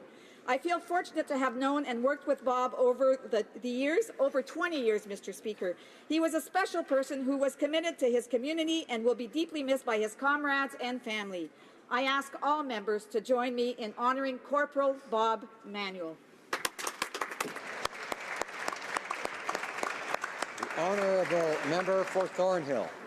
Mr. Speaker, many hundreds of Falun Dafa supporters assembled in front of Parliament today for the millions in China who have suffered since Jiang Zemin launched a campaign of brutal, deadly persecution of Falun Gong practitioners 18 years ago. Sun Qian, a Canadian citizen arrested and abused for her beliefs in February, is only one of the latest victims. Mr. Speaker, this Liberal government must balance its narrowly focused pursuit of trade and speak up publicly to condemn China's chronic denial of fundamental human rights. Canadians should work toward a day when human rights advocates are no longer considered enemies of the Chinese state, when Chinese television no longer broadcasts confessions obtained through blackmail and torture, when political prisoners are no longer subject to organ harvesting. A day, Mr. Speaker, when the tenets of Falun Dafa and Falun Gong can be spoken out loud in Tiananmen Square. Zhen, Shan, Ren, truthfulness, compassion, tolerance. Honourable Member for Canada Carleton. Mr. Speaker, like so many Canadians, especially in Ontario and Quebec, I spent this past weekend in Constance Bay in my riding Canada Carleton helping with flood efforts. While it's heartbreaking to see the loss of homes and property, it was so inspiring to see the enormous outpouring of compassion and generosity. At one point on Sunday, we had over 600 volunteers from right across the region, eager to load some of the 128,000 sandbags deployed, prepare and deliver food and supplies, or donate the use of their vehicles. Liberals, New Democrats, Greens, Conservatives, all leaving politics behind with a single goal in mind, to help their neighbours. We could all learn a lot from them. To all the people affected, I want to say that we all stand with you and we will offer all the support we can. And to all the volunteers who once again demonstrated the very best of human kindness, I simply say thank you so very much. Merci beaucoup.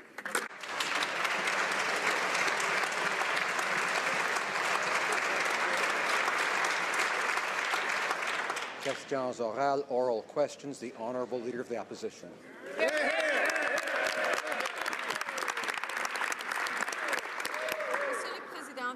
Mr. Speaker, no one seems to know what the Prime Minister's infrastructure bank will look like. He says it's going to be used to build new projects and attract private investments, but the Liberals have demonstrated that they cannot achieve existing projects, and private investment already exists across the country. They don't need a government bank to do this.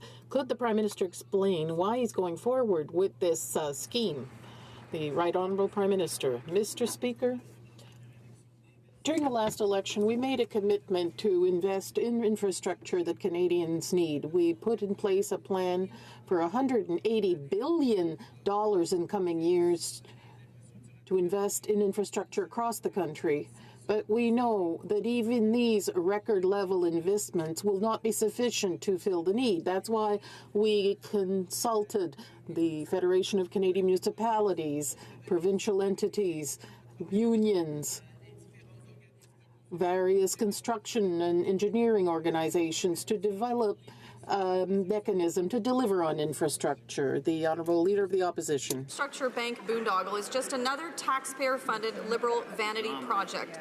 I know that they're excited to impress their friends on Bay Street and Wall Street, but it's one thing to buy them tickets to a Broadway show. It's quite another thing to buy them a $35 billion bank. Right. Mr. Speaker, has the Prime Minister forgotten that his job is to serve regular working people?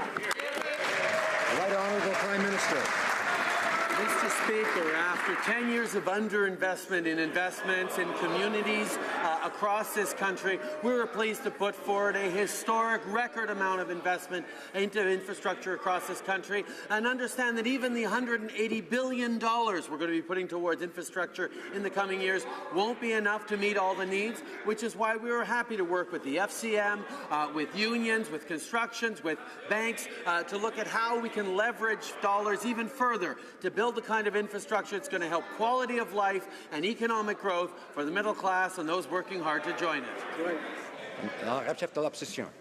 The Leader of the Opposition. Liberal insiders, investment bankers, $35 billion in tax money, and Liberal politicians who have control over how the bank is actually run.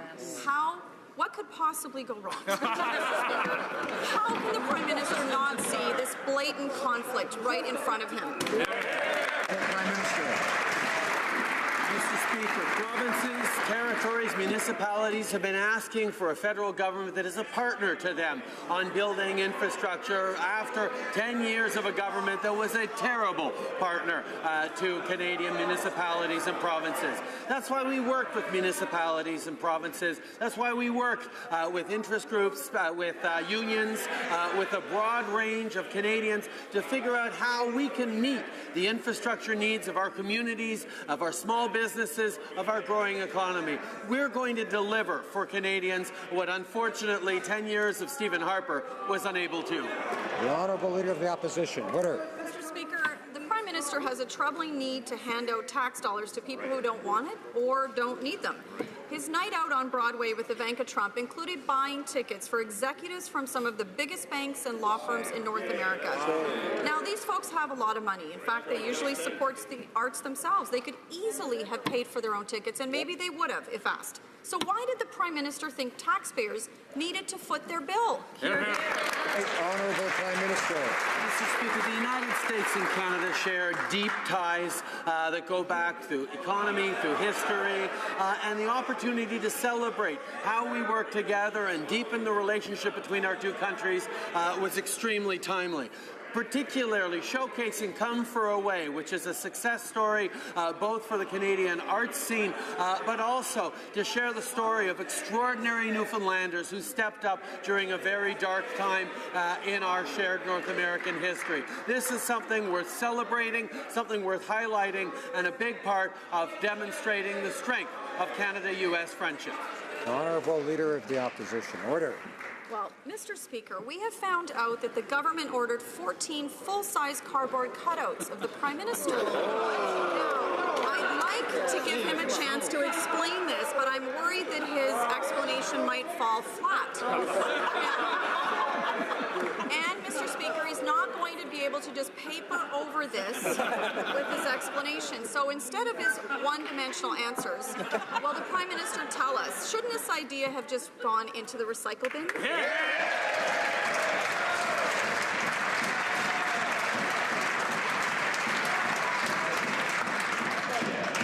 The Right Honourable Prime Minister. Mr. Speaker, we made a commitment to re-engage on the world stage, and since I spend so much time in the House of Commons,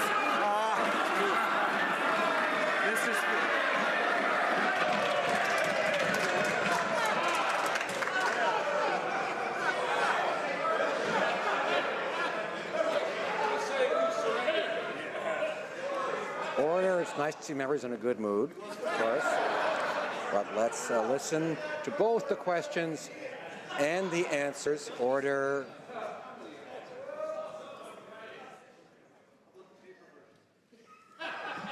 The Right Honourable Prime Minister.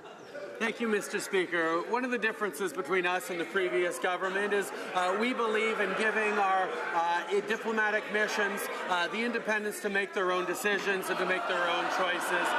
That is something that matters on the world stage, to trust our diplomats to represent us well around the world and respect the choices they make.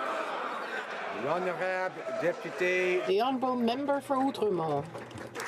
The Liberal platform says that the so-called infrastructure bank will, quote, provide loan guarantees to provinces and municipalities to ensure that the projects are built. Funny. Nothing in here about corporations profiting from public infrastructure. They must have left that out by accident. The Liberals have so far refused to answer this question, but I'm sure that today the Prime Minister will be crystal clear. So, will Canadians face user fees or tolls so that rich, private corporations can get their cut? Yes or no? Yes. Honourable Prime Minister. Mr. Speaker, Canadians need a broad range of infrastructure investments across the country in public transit, where they buy tickets, in terms of delivering power lines in which we pay fees, and also infrastructure like roads and bridges that are toll-free. In order to meet the needs of Canada's investments in infrastructure, that what Canadians and communities need, we're looking at many different ways, including historic investments of $180 billion over the coming years in infrastructure, but how we can even push that money further, how we can create more infrastructure that's going to benefit Canadians is what we look at. The Honourable Member for Outremont. Yes. From middle-class Prime Minister to middle-man Prime Minister in one fair swoop. Imagine. Let's imagine for a moment that the Conservatives are in power, and we find out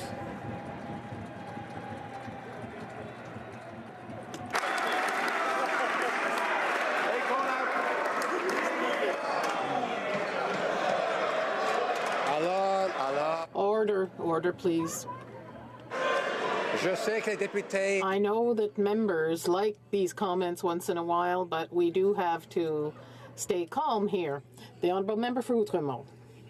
Imagine that, and then we find out that the federal government is holding secret meetings and behind closed doors with private companies to cook up the implementation of a new program to privatize infrastructure.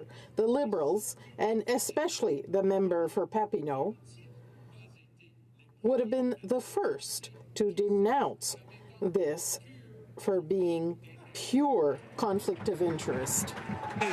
The Right Honourable Prime Minister. Mr. Speaker, all the government did was listen to Canadians a lot more, consult them, and try to figure out how to deliver what our communities and individuals need. In order to establish the infrastructure bank, yes, we consulted financial institutions, but also unions, municipal governments, provinces and territories. Yes, the World Bank. Yes, financial institutions for Aboriginals. We consulted engineers and construction companies. We consulted a lot of people to deliver the goods to Canadians. Mr. Speaker, we found out today that this Prime Minister would be the architect, the sole architect of this about-face by Trump on NAFTA. It seems that Donald's son-in-law reached the Prime Minister's office to ask him to phone his father-in-law in order to, as if this had all been arranged behind the scenes like in the movies. Will the Prime Minister deny that this is just a PR exercise by Donald Trump and that our Prime Minister is playing an extra in this whole thing? Mr. Speaker, Canadians expect us to be there to defend Canadian interests at all times, and that's exactly what we do. We have constructive relations with the new administration in order to work together on problem issues, but also to resolve those problems and give us opportunities to protect Canadian jobs and grow our productive relations for both countries' benefit. That's exactly what I'm doing, and we will continue to do that with all our partners around the world. The Honourable Member for Outremont. Kushner, I guess. President Trump imposed massive tariffs on Canadian softwood, risking hundreds of thousands of Canadian jobs. The Prime Minister apparently didn't see any of this coming. He did nothing on this important file until this phone call from Trump's son-in-law. So, the next time the Donald gets cranky, is the Prime Minister just going to stand by the phone and wait for his directions from Jared? Right Honourable Prime Minister.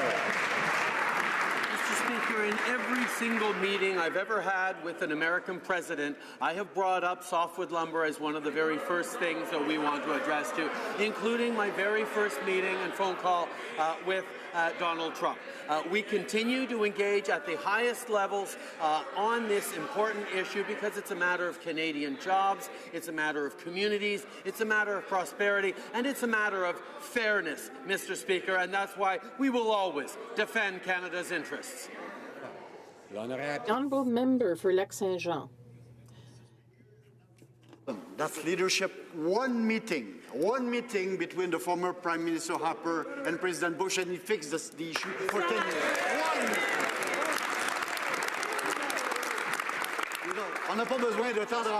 We don't need that many meetings, but Mr. Speaker, in those days, no province had to appoint a representative. This is a federal government job. The federal government did its job.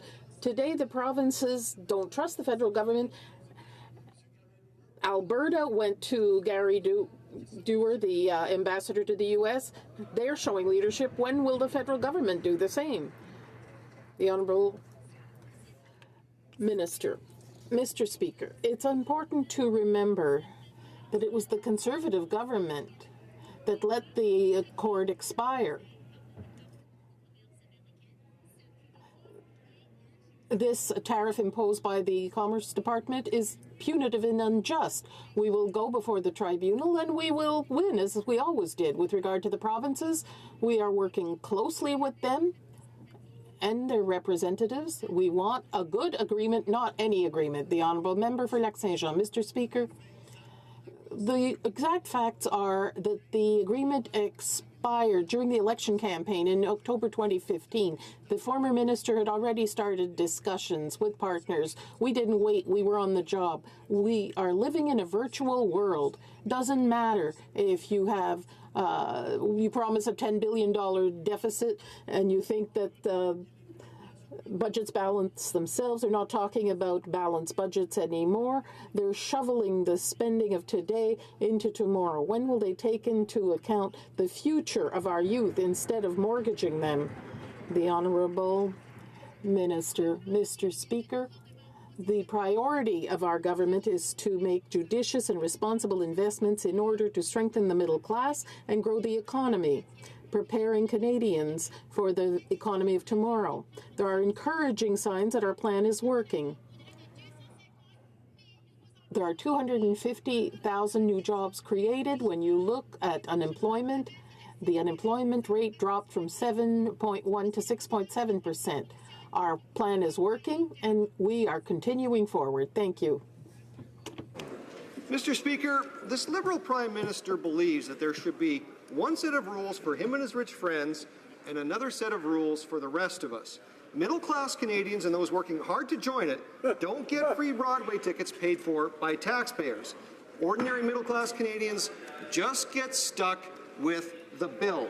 So why did the Prime Minister bill taxpayers $30,000 to buy Broadway tickets to impress his elite friends? Honourable Minister of Foreign Affairs.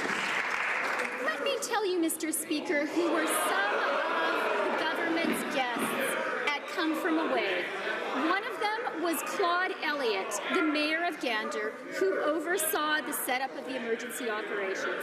Another was Durham Flynn, the mayor of Appleton, who hosted passengers in his own home. Another was Diane Davis, a former teacher who organized her co-workers, students, and volunteers into housing nearly 800 people. I am proud of the work of these Canadians, and I was proud to help showcase it. Order. The honourable member for Red Deer Lacombe. Mr. Speaker, the Prime Minister is so out of touch with ordinary middle-class Canadians that he thinks $30,000 for Broadway show tickets is a great deal. His minister claims it's to honor the generosity of Newfoundlanders. However, average families in Newfoundland and Labrador are struggling to pay their bills. They can't afford luxuries like Broadway tickets. Why is it that every time the Prime Minister needs to impress his fellow elites, he whips out the old taxpayer credit card to show everyone how big it is? Honourable Minister of Foreign Affairs. Mr. Speaker, let me tell you about some of the other great Canadians whose work and generosity and greatness of spirit was honored and recognized at that Come From Away showing. Beulah Cooper, who was there, her generosity led her to being nicknamed Florence Nightingale.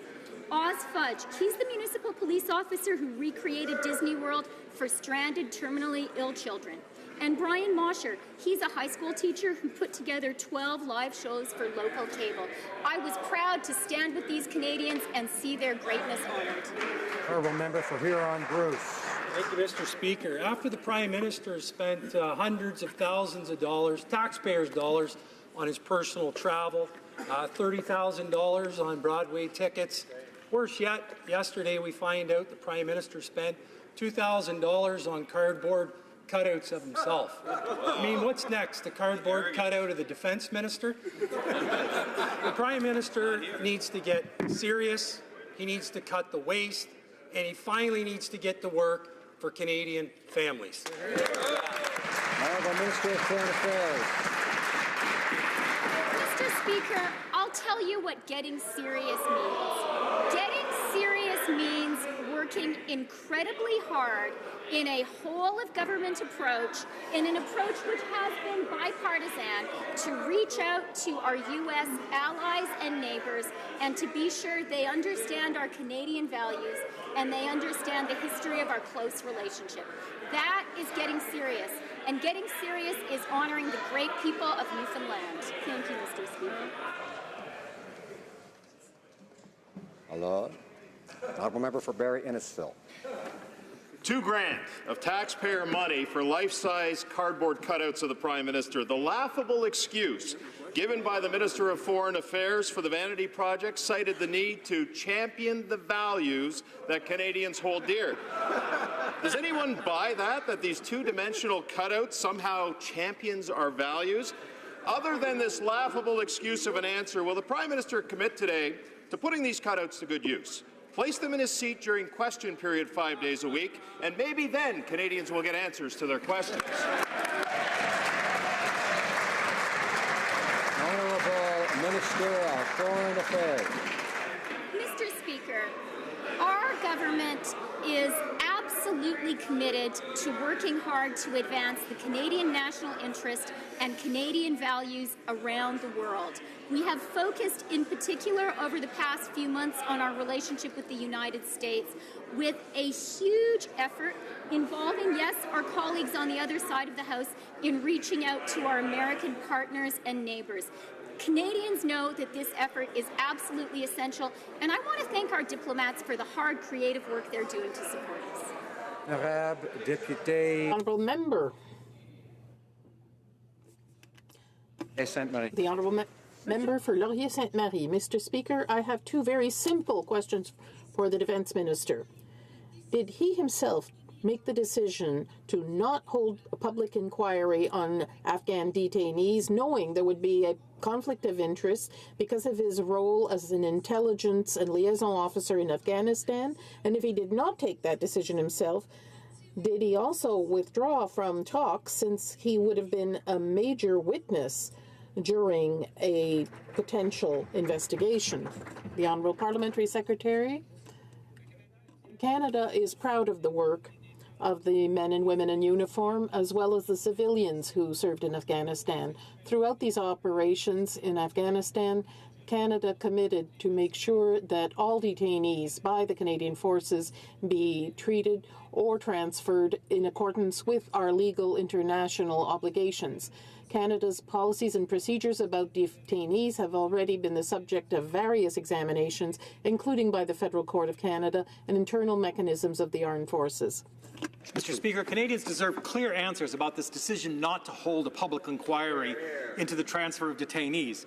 So, in the absence of a real answer to that question, let me ask the obvious follow-up. Did the Minister of Defence inform the Conflict of Interest Commissioner of his role as an intelligence and liaison officer with local Afghan authorities who were known torturers when she inquired about his possible conflict of interest in quashing an inquiry into the transfer of Afghan detainees? If not, what alternative facts did he convey to the Commissioner? Honourable Parliamentary Secretary to the Minister of National Defence. Mr. Speaker, we agree that under the former government, transparency was deficient. As the member knows, all opposition parties, except the previous government, had an opportunity to look at 40,000 documents on the question. The NDP chose not to participate. In the past 10 years, the issue of Afghan detainees was the subject of great attention. Many different entities have investigated this, including one that's ongoing. We look forward to looking at the results. Mr. Speaker, the Parliamentary Secretary got that wrong completely. Veterans and Canadians are calling on the Defence Minister to resign for habitually using alternative facts. There's a motion before this House calling on the Defence Minister to step aside. But demonstrating complete disrespect for our brave men and women in uniform during the debate on this motion, the Defence Minister refused to acknowledge his wrongdoings. When will the Defence Minister do the right thing and resign? Honourable Parliamentary Secretary, Mr. Speaker, the Minister of National Defence is a former reservist. He will always have great esteem for the Canadian military, both those that he was close to during his mission and those who served under other commands or at other times. It's up to the government and minister to make sure that members of the Canadian Forces have all the equipment necessary to accomplish their missions and all the support necessary for their welfare. This policy will allow us to fund the Canadian Forces adequately for the next 20 years. Interlake Eastman. Mr. Speaker, we thank the Defence Minister for his service as a veteran, but his service as a minister has been deplorable. The minister has taken away danger pay from our troops. He fabricated a capability gap for our fighter jets. He made misleading comments about our mission in Iraq, and he has embellished his service record himself. The Defence Minister just can't keep the facts straight, Mr. Speaker. This is a massive problem when he's tasked with our national security and entrusted with the care of our deployed armed forces around the world. How can the families of the brave men and women of the Canadian Armed Forces trust this Defence Minister with the lives of their loved ones when he so blatantly... Honourable Parliamentary Secretary to the Minister of National Defence. Mr. Speaker, we'll make sure that Canadian military have all the advantages to carry out their mission.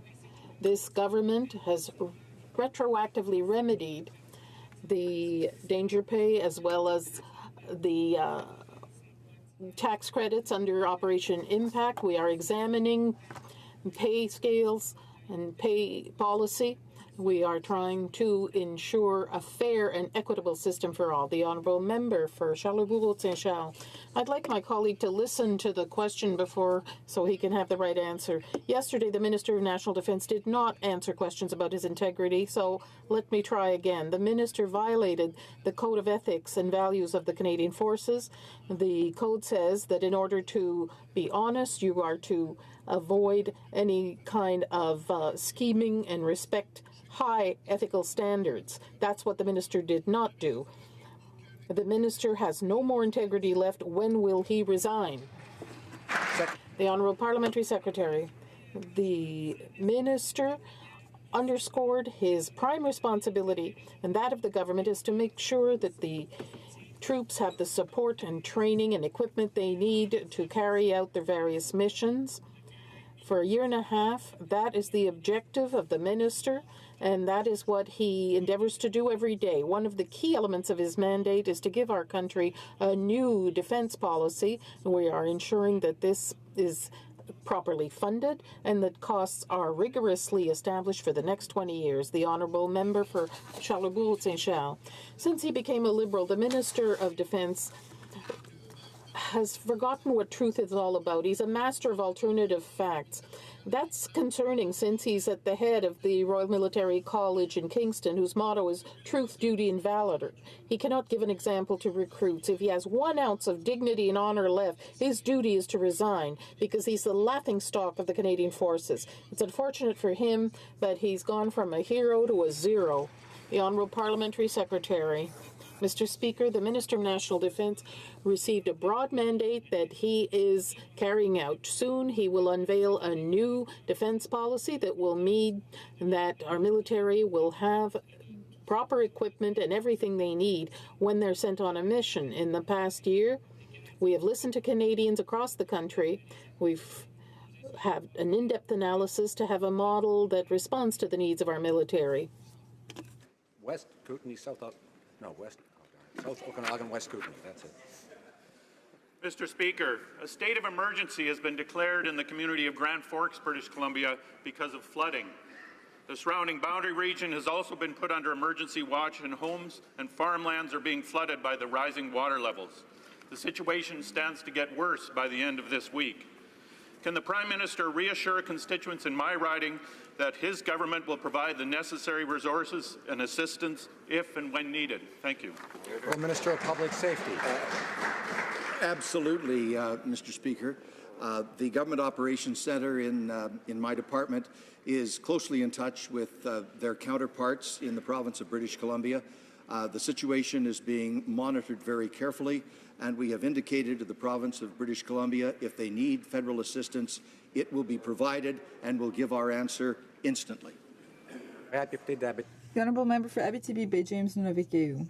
Mr. Speaker, on April 21st, the Quebec government decided to transfer a herd of some 15 woodland caribou to a zoo in Saguenay-Lac-Saint-Jean. This was despite the opposition of people living in the region. More than 14,000 people signed a petition to that effect. Neither the Quebec government nor the federal government consulted on this file. What is the government doing to protect this endangered species? And has the Minister of the Environment been requested to intervene in this file? Thank you, Mr. Speaker. We are committed to working with the provinces, territories, and Aboriginal peoples to protect endangered species in Canada, including the caribou.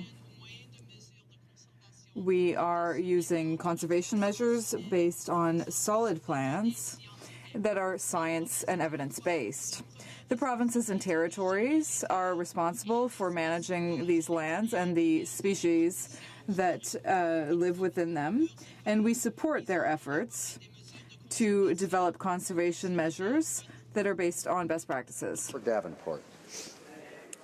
Thank you, Mr. Speaker. A historic $180 billion has been committed to building much-needed infrastructure in communities right across Canada. Residents in my downtown Toronto riding of Davenport are looking forward to public transit projects such as the Downtown Relief Line.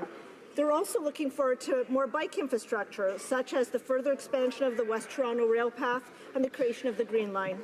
Can the Minister of Infrastructure and Communities update this House on how the government's infrastructure plan is helping communities not only in Davenport but across Canada? Well, Minister. Mr. Speaker, I want to thank the member from Davenport for her question and her hard work. Our government is making historic investments to build strong, sustainable, and inclusive communities from coast to coast to coast, including $25 billion in public transit over the next 11 years. This funding will support next generation of public transit projects, including active transportation across Canada, and we look forward to signing agreements with our partners. Thank you, Mr. Speaker. Honourable Member for South Surrey White Rock. Thank you, Mr. Speaker. Not only is there a significant conflict of interest with the Liberals' Infrastructure Bank, chief economists are now questioning the bank's necessity. Taxpayers are on the hook for $35 billion and will be paying up to 12% in profits to the very same insiders who designed the program. The bank will only be required to report to Parliament twice over the next 10 years. That's twice in a decade. Did the Liberals shut down debate on this legislation today so they could avoid talking about this blatant conflict of interest? Minister of Infrastructure and Communities. Mr. Speaker, our government understands that how critical infrastructure is to grow our economy and create jobs. That is why municipal sector, provincial sector, and territorial sector is supporting our plan, including the creation of the infrastructure bank to build more new infrastructure that has been neglected by the previous government for a decade. As far as reporting is concerned, the bank will report to this Parliament on an annual basis. Thank you, Mr. Speaker. The Honourable Member for Richmond North Athabasca. Mr. Speaker, the Liberals have provided us with a buffet of conflicts of interest. The Prime Minister visits the Aga Khan's private island. No problem, say the Liberals. There are fundraisers with lobbyists and ministers. The Liberals say it's no problem. And now the Minister of Infrastructure, behind closed doors, has set up a bank with foreign investors. Once again, the Liberals don't think this is a problem. Mr. Speaker, when will the Liberals learn from their mistakes and finally put an end to these conflicts of interest?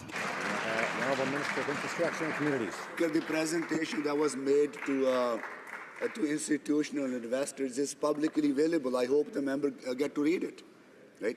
As far as the bank is concerned, we consulted with various stakeholders. We consulted with FCM, we consulted with World Bank, we consulted with IMF, we consulted with the provinces, trade unions, businesses, because we understand that we want to craft an institution that will deliver on the expectation of Canadians to build more infrastructure to grow our economy and create jobs. Thank you, Mr. Speaker.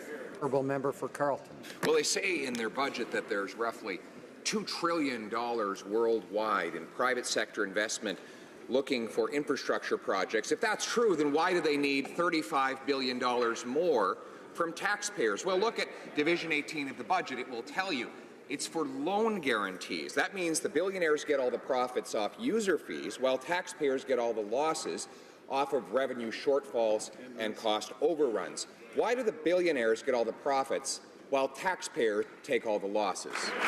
Honourable Minister of Infrastructure and Communities. Mr. Speaker, the reason that we're getting a lot of support from the municipalities and provinces for our infrastructure plan is because they have seen the impact when you don't build proper infrastructure, when you don't maintain the infrastructure that you have, your economy hurts. Jobs are not created. Your people are stuck in traffic. People are spending more time unproductive. That is why we want to build more infrastructure on top of the historic investments we're making to catch up with a decade of neglect that the previous government did not pay attention to. Thank you, Mr. Speaker. Honourable member for Carleton. One has to wonder if the minister's comments here today were also vetted by the billionaires who want to set up this bank. According to documents obtained by the Globe and Mail, those billionaires who will profit off this taxpayer-funded bank are directing staff and officials in the minister's office on its design. Their instructions are simple. They get all the profits, and taxpayers get all the losses. Why is this government giving $35 billion tax dollars for a bank that is of billionaires, by billionaires, and for billionaires? Honourable Minister of Infrastructure.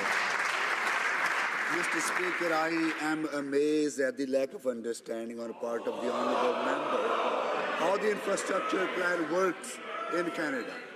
We support municipalities to build infrastructure. We support provinces to build infrastructure. They're the one who procure the infrastructure. They're the one who decide how they're going to build the infrastructure. We have added an additional tool to support them in order to make sure they have the necessary tools to meet the expectations of their citizens on whose behalf they build their infrastructure. I would encourage members to actually... The honourable member for Vancouver East. Stripping law-abiding former refugees of their permanent resident status simply because they travel back to their country of origin is so wrong. Close to 300 people whose citizenship applications are on hold because of this. These are law-abiding people who have committed no crime, violated no immigration laws, and passed all requirements to become Canadian citizens, and they're being targeted for cessation. Will the government halt these proceedings of current cessation applications and repeal these absurd laws? Honourable Secretary to the Minister of Immigration. Thank you, Mr. Speaker. As you know, Canada's refugee system is widely acclaimed as one of the best in the world, and we recognize that there are always improvements that can be made to strengthen our protection of refugees while ensuring that we preserve the integrity of our asylum system in Canada. Mr. Speaker, our government consulted with stakeholders and examined current policies in order to make improvements to our current asylum system. The honourable member for Trois-Rivières. Mr. Speaker, the UN is facing its worst humanitarian crisis in South Sudan. 100,000 people's lives are in danger and millions are facing famine. Canada is heading towards record lows in terms of its international aid commitments, and the finance minister is saying we need to do more with less. Worse, the government is taking $300 million from aid programs to pay for a bank controlled by the Minister of International Trade. In short, they're giving nothing to help solve this crisis. Does the minister plan to reinvest this money quickly to help save lives? The Honourable Minister of International Development. I'm very proud that last week, with the Prime Minister, we announced the creation of an institution for the improvement of development. After in-depth studies, we decided to create a subsidiary of Export and Development Canada, because we decided that would be the most efficient and effective mechanism for aid. This will allow us to give more money for international aid and sustainable development by creating new partnerships with the private sector. Thank you. Member for Calgary Nose Hill. Speaker, reports released yesterday show that Canada is on track to receive double the amount of asylum claims in 2017 than it did last year. Many of these claimants will enter Canada by illegally crossing the U.S.-Canada land border. This is a record high, and using 2013 as a benchmark, only 38% of these asylum claims will be accepted as valid. When will the Prime Minister finally act to stem the flow of illegal border crossers so that Canada's resources can be better directed to support the world's most vulnerable?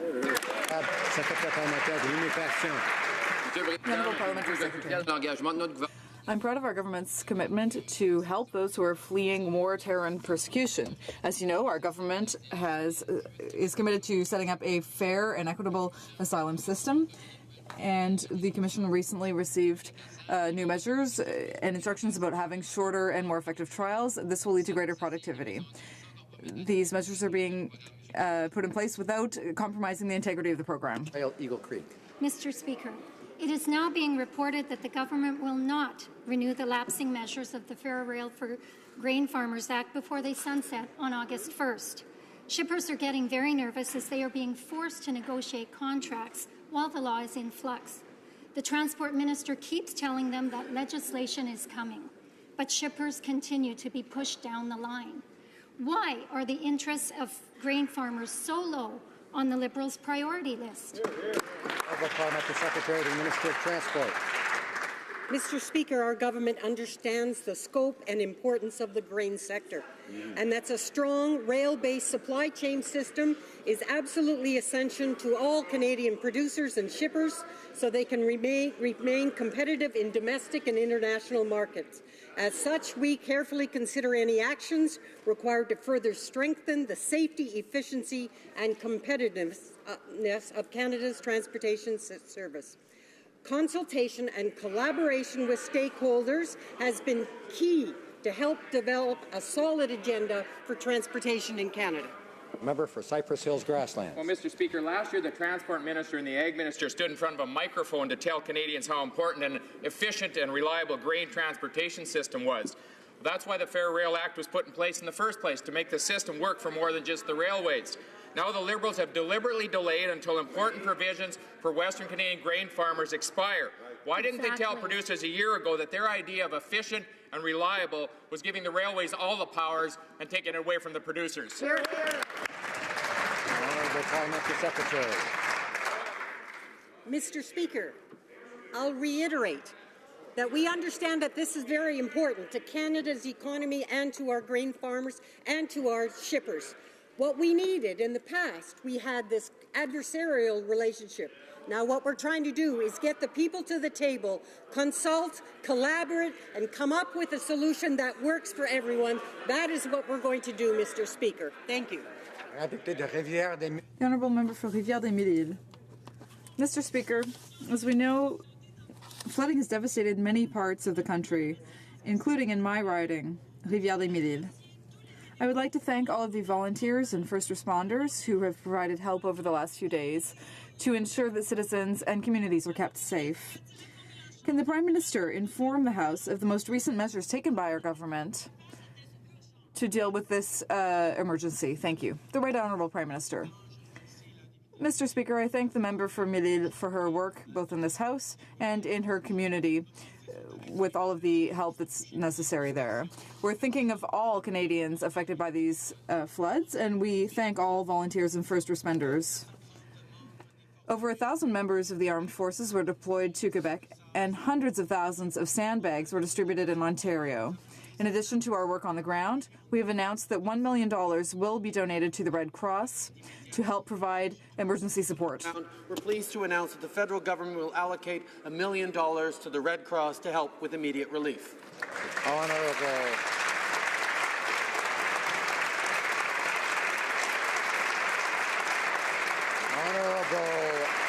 Member for Thornhill. Mr. Speaker, the Liberals promised that cozying up to Iran would get results. That even though the Iranian regime boasts about funding terrorist proxies, its rogue ballistic missile system, and proclamations aimed at the destruction of Israel. That even while Canadian resident Saeed Malikpour languishes in an Iranian prison. Now we learn the Liberals have sent diplomats to Iran, perhaps to fulfill another misguided campaign promise to open an embassy our Conservative government closed because of the security risks to diplomats. Why? Minister of Foreign Affairs. Mr. Speaker, the best way to advance human rights and consular issues in Iran is by talking directly with the regime. By raising these issues directly, we're holding Iran to account. That is what I did yesterday in my conversation with the foreign minister and what our officials will do this week. And let me be clear. We oppose Iran's support for terrorist organizations, its threats towards Israel, its ballistic missile program, and its support for the murderous Assad regime in Syria. Thank you, Mr. Speaker. Honourable Order. The Honourable Member for North Island Powell River. Mr. Speaker, according to a CIBC report, caring for aging parents costs Canadians $33 billion a year in out-of-pocket expenses and time taken off work. Budget 2017's non-refundable caregiver tax credit doesn't help those who disproportionately shoulder the task of caregiving, women and those of lower income brackets. With a rapidly aging population, that figure of $33 billion is expected to grow. Why is this government turning a blind eye to the impact of our country's changing demographic? Honourable Minister of Social Development. Thank you, Mr. Speaker. I'm delighted for this opportunity to express once again our pride in the very strong record that our government has in supporting seniors since last year's budget and since last month's budget. We have put into place measures, Mr. Speaker, that take hundreds of thousands of seniors out of vulnerability through the increase in the CPP. We are also investing significant resources in supporting the housing and the health care needs of our seniors. We're working very hard, Mr. Speaker, to make sure that all our seniors live in a dignified and a secure retirement. Member for Central Nova. From Capomule, Quebec to Surrey, PEI, from Digby, Nova Scotia to St. John, New Brunswick, from Caribou, Nova Scotia, and my riding to Wood Islands, PEI. Federally funded ferry service in Eastern Canada are crucial to the economic growth, business development, and tourism of local communities. For far too long, we have taken an inconsistent patchwork approach to funding these services. Can the Parliamentary Secretary please inform my constituents and all Canadians on how this government plans to invest in ferry transportation services and grow Atlantic Canadian communities? Parliamentary Secretary to the Minister of Transport. Mr. Speaker, I'd like to thank the member from Central Nova for his important question and for his advocacy. Our government understands that from visiting friends and family or getting goods to market, middle-class Canadians in Atlantic Canada rely on safe and efficient ferry services. That is why, with our announcement last week, seeking industry feedback, we are reinforcing our commitment to implementing a long-term approach to provide high-quality and reliable service, give certainty for users and communities, and to grow regional economies. Honourable Member for Foothills. Mr. Speaker, yesterday I asked the Minister of Innovation if he would stand up for the Canadian economy and help free the beer. He claimed that alcohol was part of the Canadian Free Trade Agreement. He misled the House. Beer, wine and spirits are not part of the Canadian Free Trade Agreement. Mr. Speaker, the Liberals have a chance to be the architect of unleashing Canada's economy. They just need to act as an intervener in the Supreme Court case in a Canadian free trade. I'll ask again, will the Liberals stand up and help free the beer? Honourable Minister of Economic Development. Mr. Speaker, I'm very proud of our government in working with the provinces and territories of signing this really incredible deal with them to have a Canadian Free Trade Agreement. And part of that Canadian Free Trade Agreement is a working group to liberalize alcohol. So we were very clear. That's why we have the support of the Canadian Federation of Independent Businesses. We have the support of the Canadian Chamber of Commerce. We have the support of Canadian exporters and manufacturers. And we have the support of Beer Canada, because we made sure that we put liberalizing alcohol as part of the Canadian Free Trade Agreement. The Honourable Member for Pierre Boucher Les Patriotes Verchères. Mr. Speaker, the President of the Chamber of Commerce of Montreal has come to the same conclusion as us. There's no one in this government defending Quebec's interests, no one defending our forestry sector, opposing Energy East, fighting against federal interference. No one is standing up for Quebec. How is it that the Prime Minister's Finance Minister, a great friend of Bay Street, has more influence defending Toronto than 40 Liberal members have defending all of Quebec? The Honourable Parliamentary Secretary to the Minister of Finance. Thank you very much, Mr. Speaker, and I thank my colleague for his question. Our government's priority is to make wise and responsible investments in order to strengthen the middle class and to grow the economy, and to prepare Canadians for the economy of today and tomorrow. If we look at the job creation over the last year, for example, over 250,000 new jobs were created. And we know that the unemployment rate since 2015 has gone from 7.5% to under 7%. The Honourable Member for Joliette. Thank you, Mr. Speaker.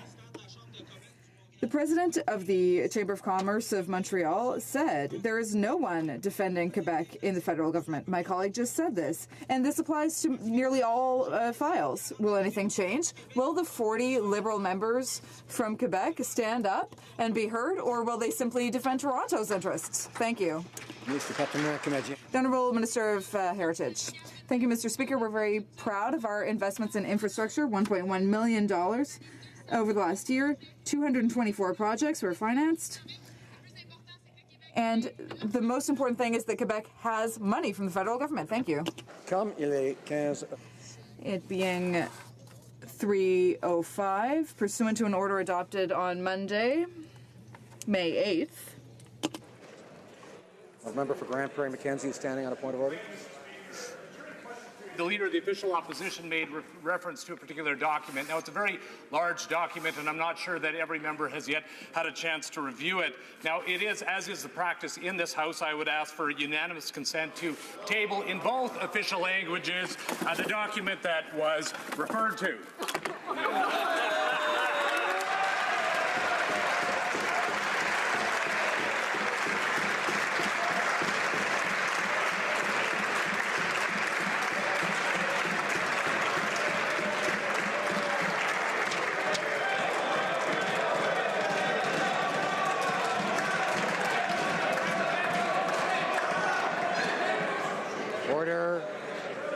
Order.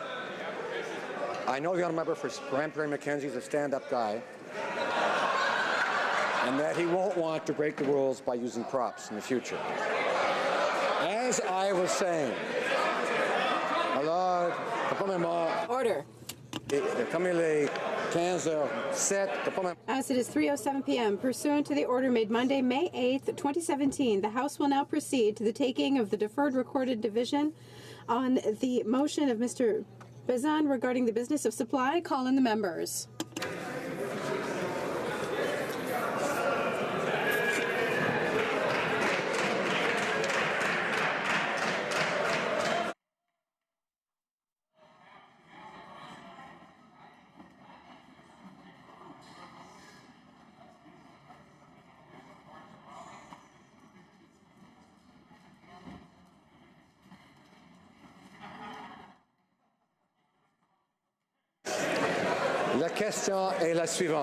The question is as follows. Mr. Bazin, seconded by Mr. Paulus, moves that the House no longer has confidence in the ability of the Minister of National Defense to exercise his functions on behalf of the government because he has several times misrepresented his military service and misled the House. All those who support the motion will please rise. Mr. Nicholson. Mr. Nicholson. Ms. Finley. Mr. Ricks. Mr. Ricks. Mr. Anderson. Mr. Anderson. Mrs. Block. Mrs. Block. Mr. Bazin. Mr. Bazin. Mrs. McLeod, Kamloops, Thompson, Caribou. Mrs. McLeod, Kamloops, Thompson, Caribou. Mr. Clement. Mr. Clement. Mr. Deltel. Mr. Deltel. Ms. Bergen. Ms. Bergen. Mr. Lebel. Mr. Lebel. Ms. Watts. Ms. Watts. Mr. Kent. Mr. Kent. Mr. Strahl. Mr. Strahl. Ms. Rempel. Ms. Rempel. Mr. Poilievre. Mr. Poilievre. Mr. Van Loon. Mr. Van Loon. Mr. Tilson. Mr. Tilson. Mrs. Gallant. Mrs. Gallant. Mr. Warwa. Mr. Warwa. Mr. Clark. Mr. Clark. Mr. Paulus. Mr. Paulus. Mr. Allison. Mr. Allison. Mr. Carey. Mr. Carey. Mr. Reid. Mr. Reid. Mr. Workington. Mr. Workington. Mr. Brown. Mr. Brown. Mrs. Vecchio. Mrs. Vecchio. Mr. Abul-Taif. Mr. Abul-Taif. Mrs. Wong. Mrs. Wong. Ms. Gladue. Ms. Gladue. Mr. McColman. Mr. McColman. Mr. Reyes. Mr. Reyes. Mr. Broussard. Mr. Broussard. Mr. Sorensen. Mr. Sorensen. Mr. Lake. Mr. Lake. Mr. Lauzon, Stormont, Dundas, South Glengarry. Mr. Lauzon, Stormont, Dundas, South Glengarry. Mr. Albrecht. Mr. Albrecht. Mr. Calkins. Mr. Calkins. Mr. Shipley. Mr. Shipley. Mr. Van Kesteren. Mr. Van Kesteren. Mr. Miller, Bruce Gray, Owen Sound. Mr. Miller, Bruce Gray, Owen Sound. Mr. Dreeshen. Mr. Dreeshen. Mr. McKenzie. Mr. McKenzie. Mr. Sweet. Mr. Sweet. Madame Boucher. Madame Boucher. Mr. Law. Mr. Law. Mr. Généreux. Mr. Généreux. Mr. Gould. Mr. Gould. Mr. Richards. Mr. Richards. Mr. Hobach. Mr. Hobach. Mr. Sopa. Mr. Sopa. Mr. Falk. Mr. Falk. Mr. McGuire. Mr. McGuire. Mr. Barlow. Mr. Barlow. Mr. Arnold. Mr. Arnold. Mr. Udega. Mr. Udega. Mr. Glinsky. Mr. Glinsky. Mr. Berthold. Mr. Berthold. Mr. Cooper. Mr. Cooper. Mr. Diot. Mr. Diot. Mr. Jennis. Mr. Jennis. Mr. Genereux. Mr. Genereux. Ms. Harder. Ms. Harder. Mr. Godin. Mr. Godin. Mr. Kelly. Mr. Kelly. Mr. Kitchen. Mr. Kitchen. Mr. Kimmich. Mr. Kimmich. Mr. Macaulay Edmonton West. Mr. Macaulay Edmonton West. Mr. Leipert. Mr. Leipert. Mr. Nader. Mr. Nader. Mr. Chong. Mr. Chong. Mr. Soroya.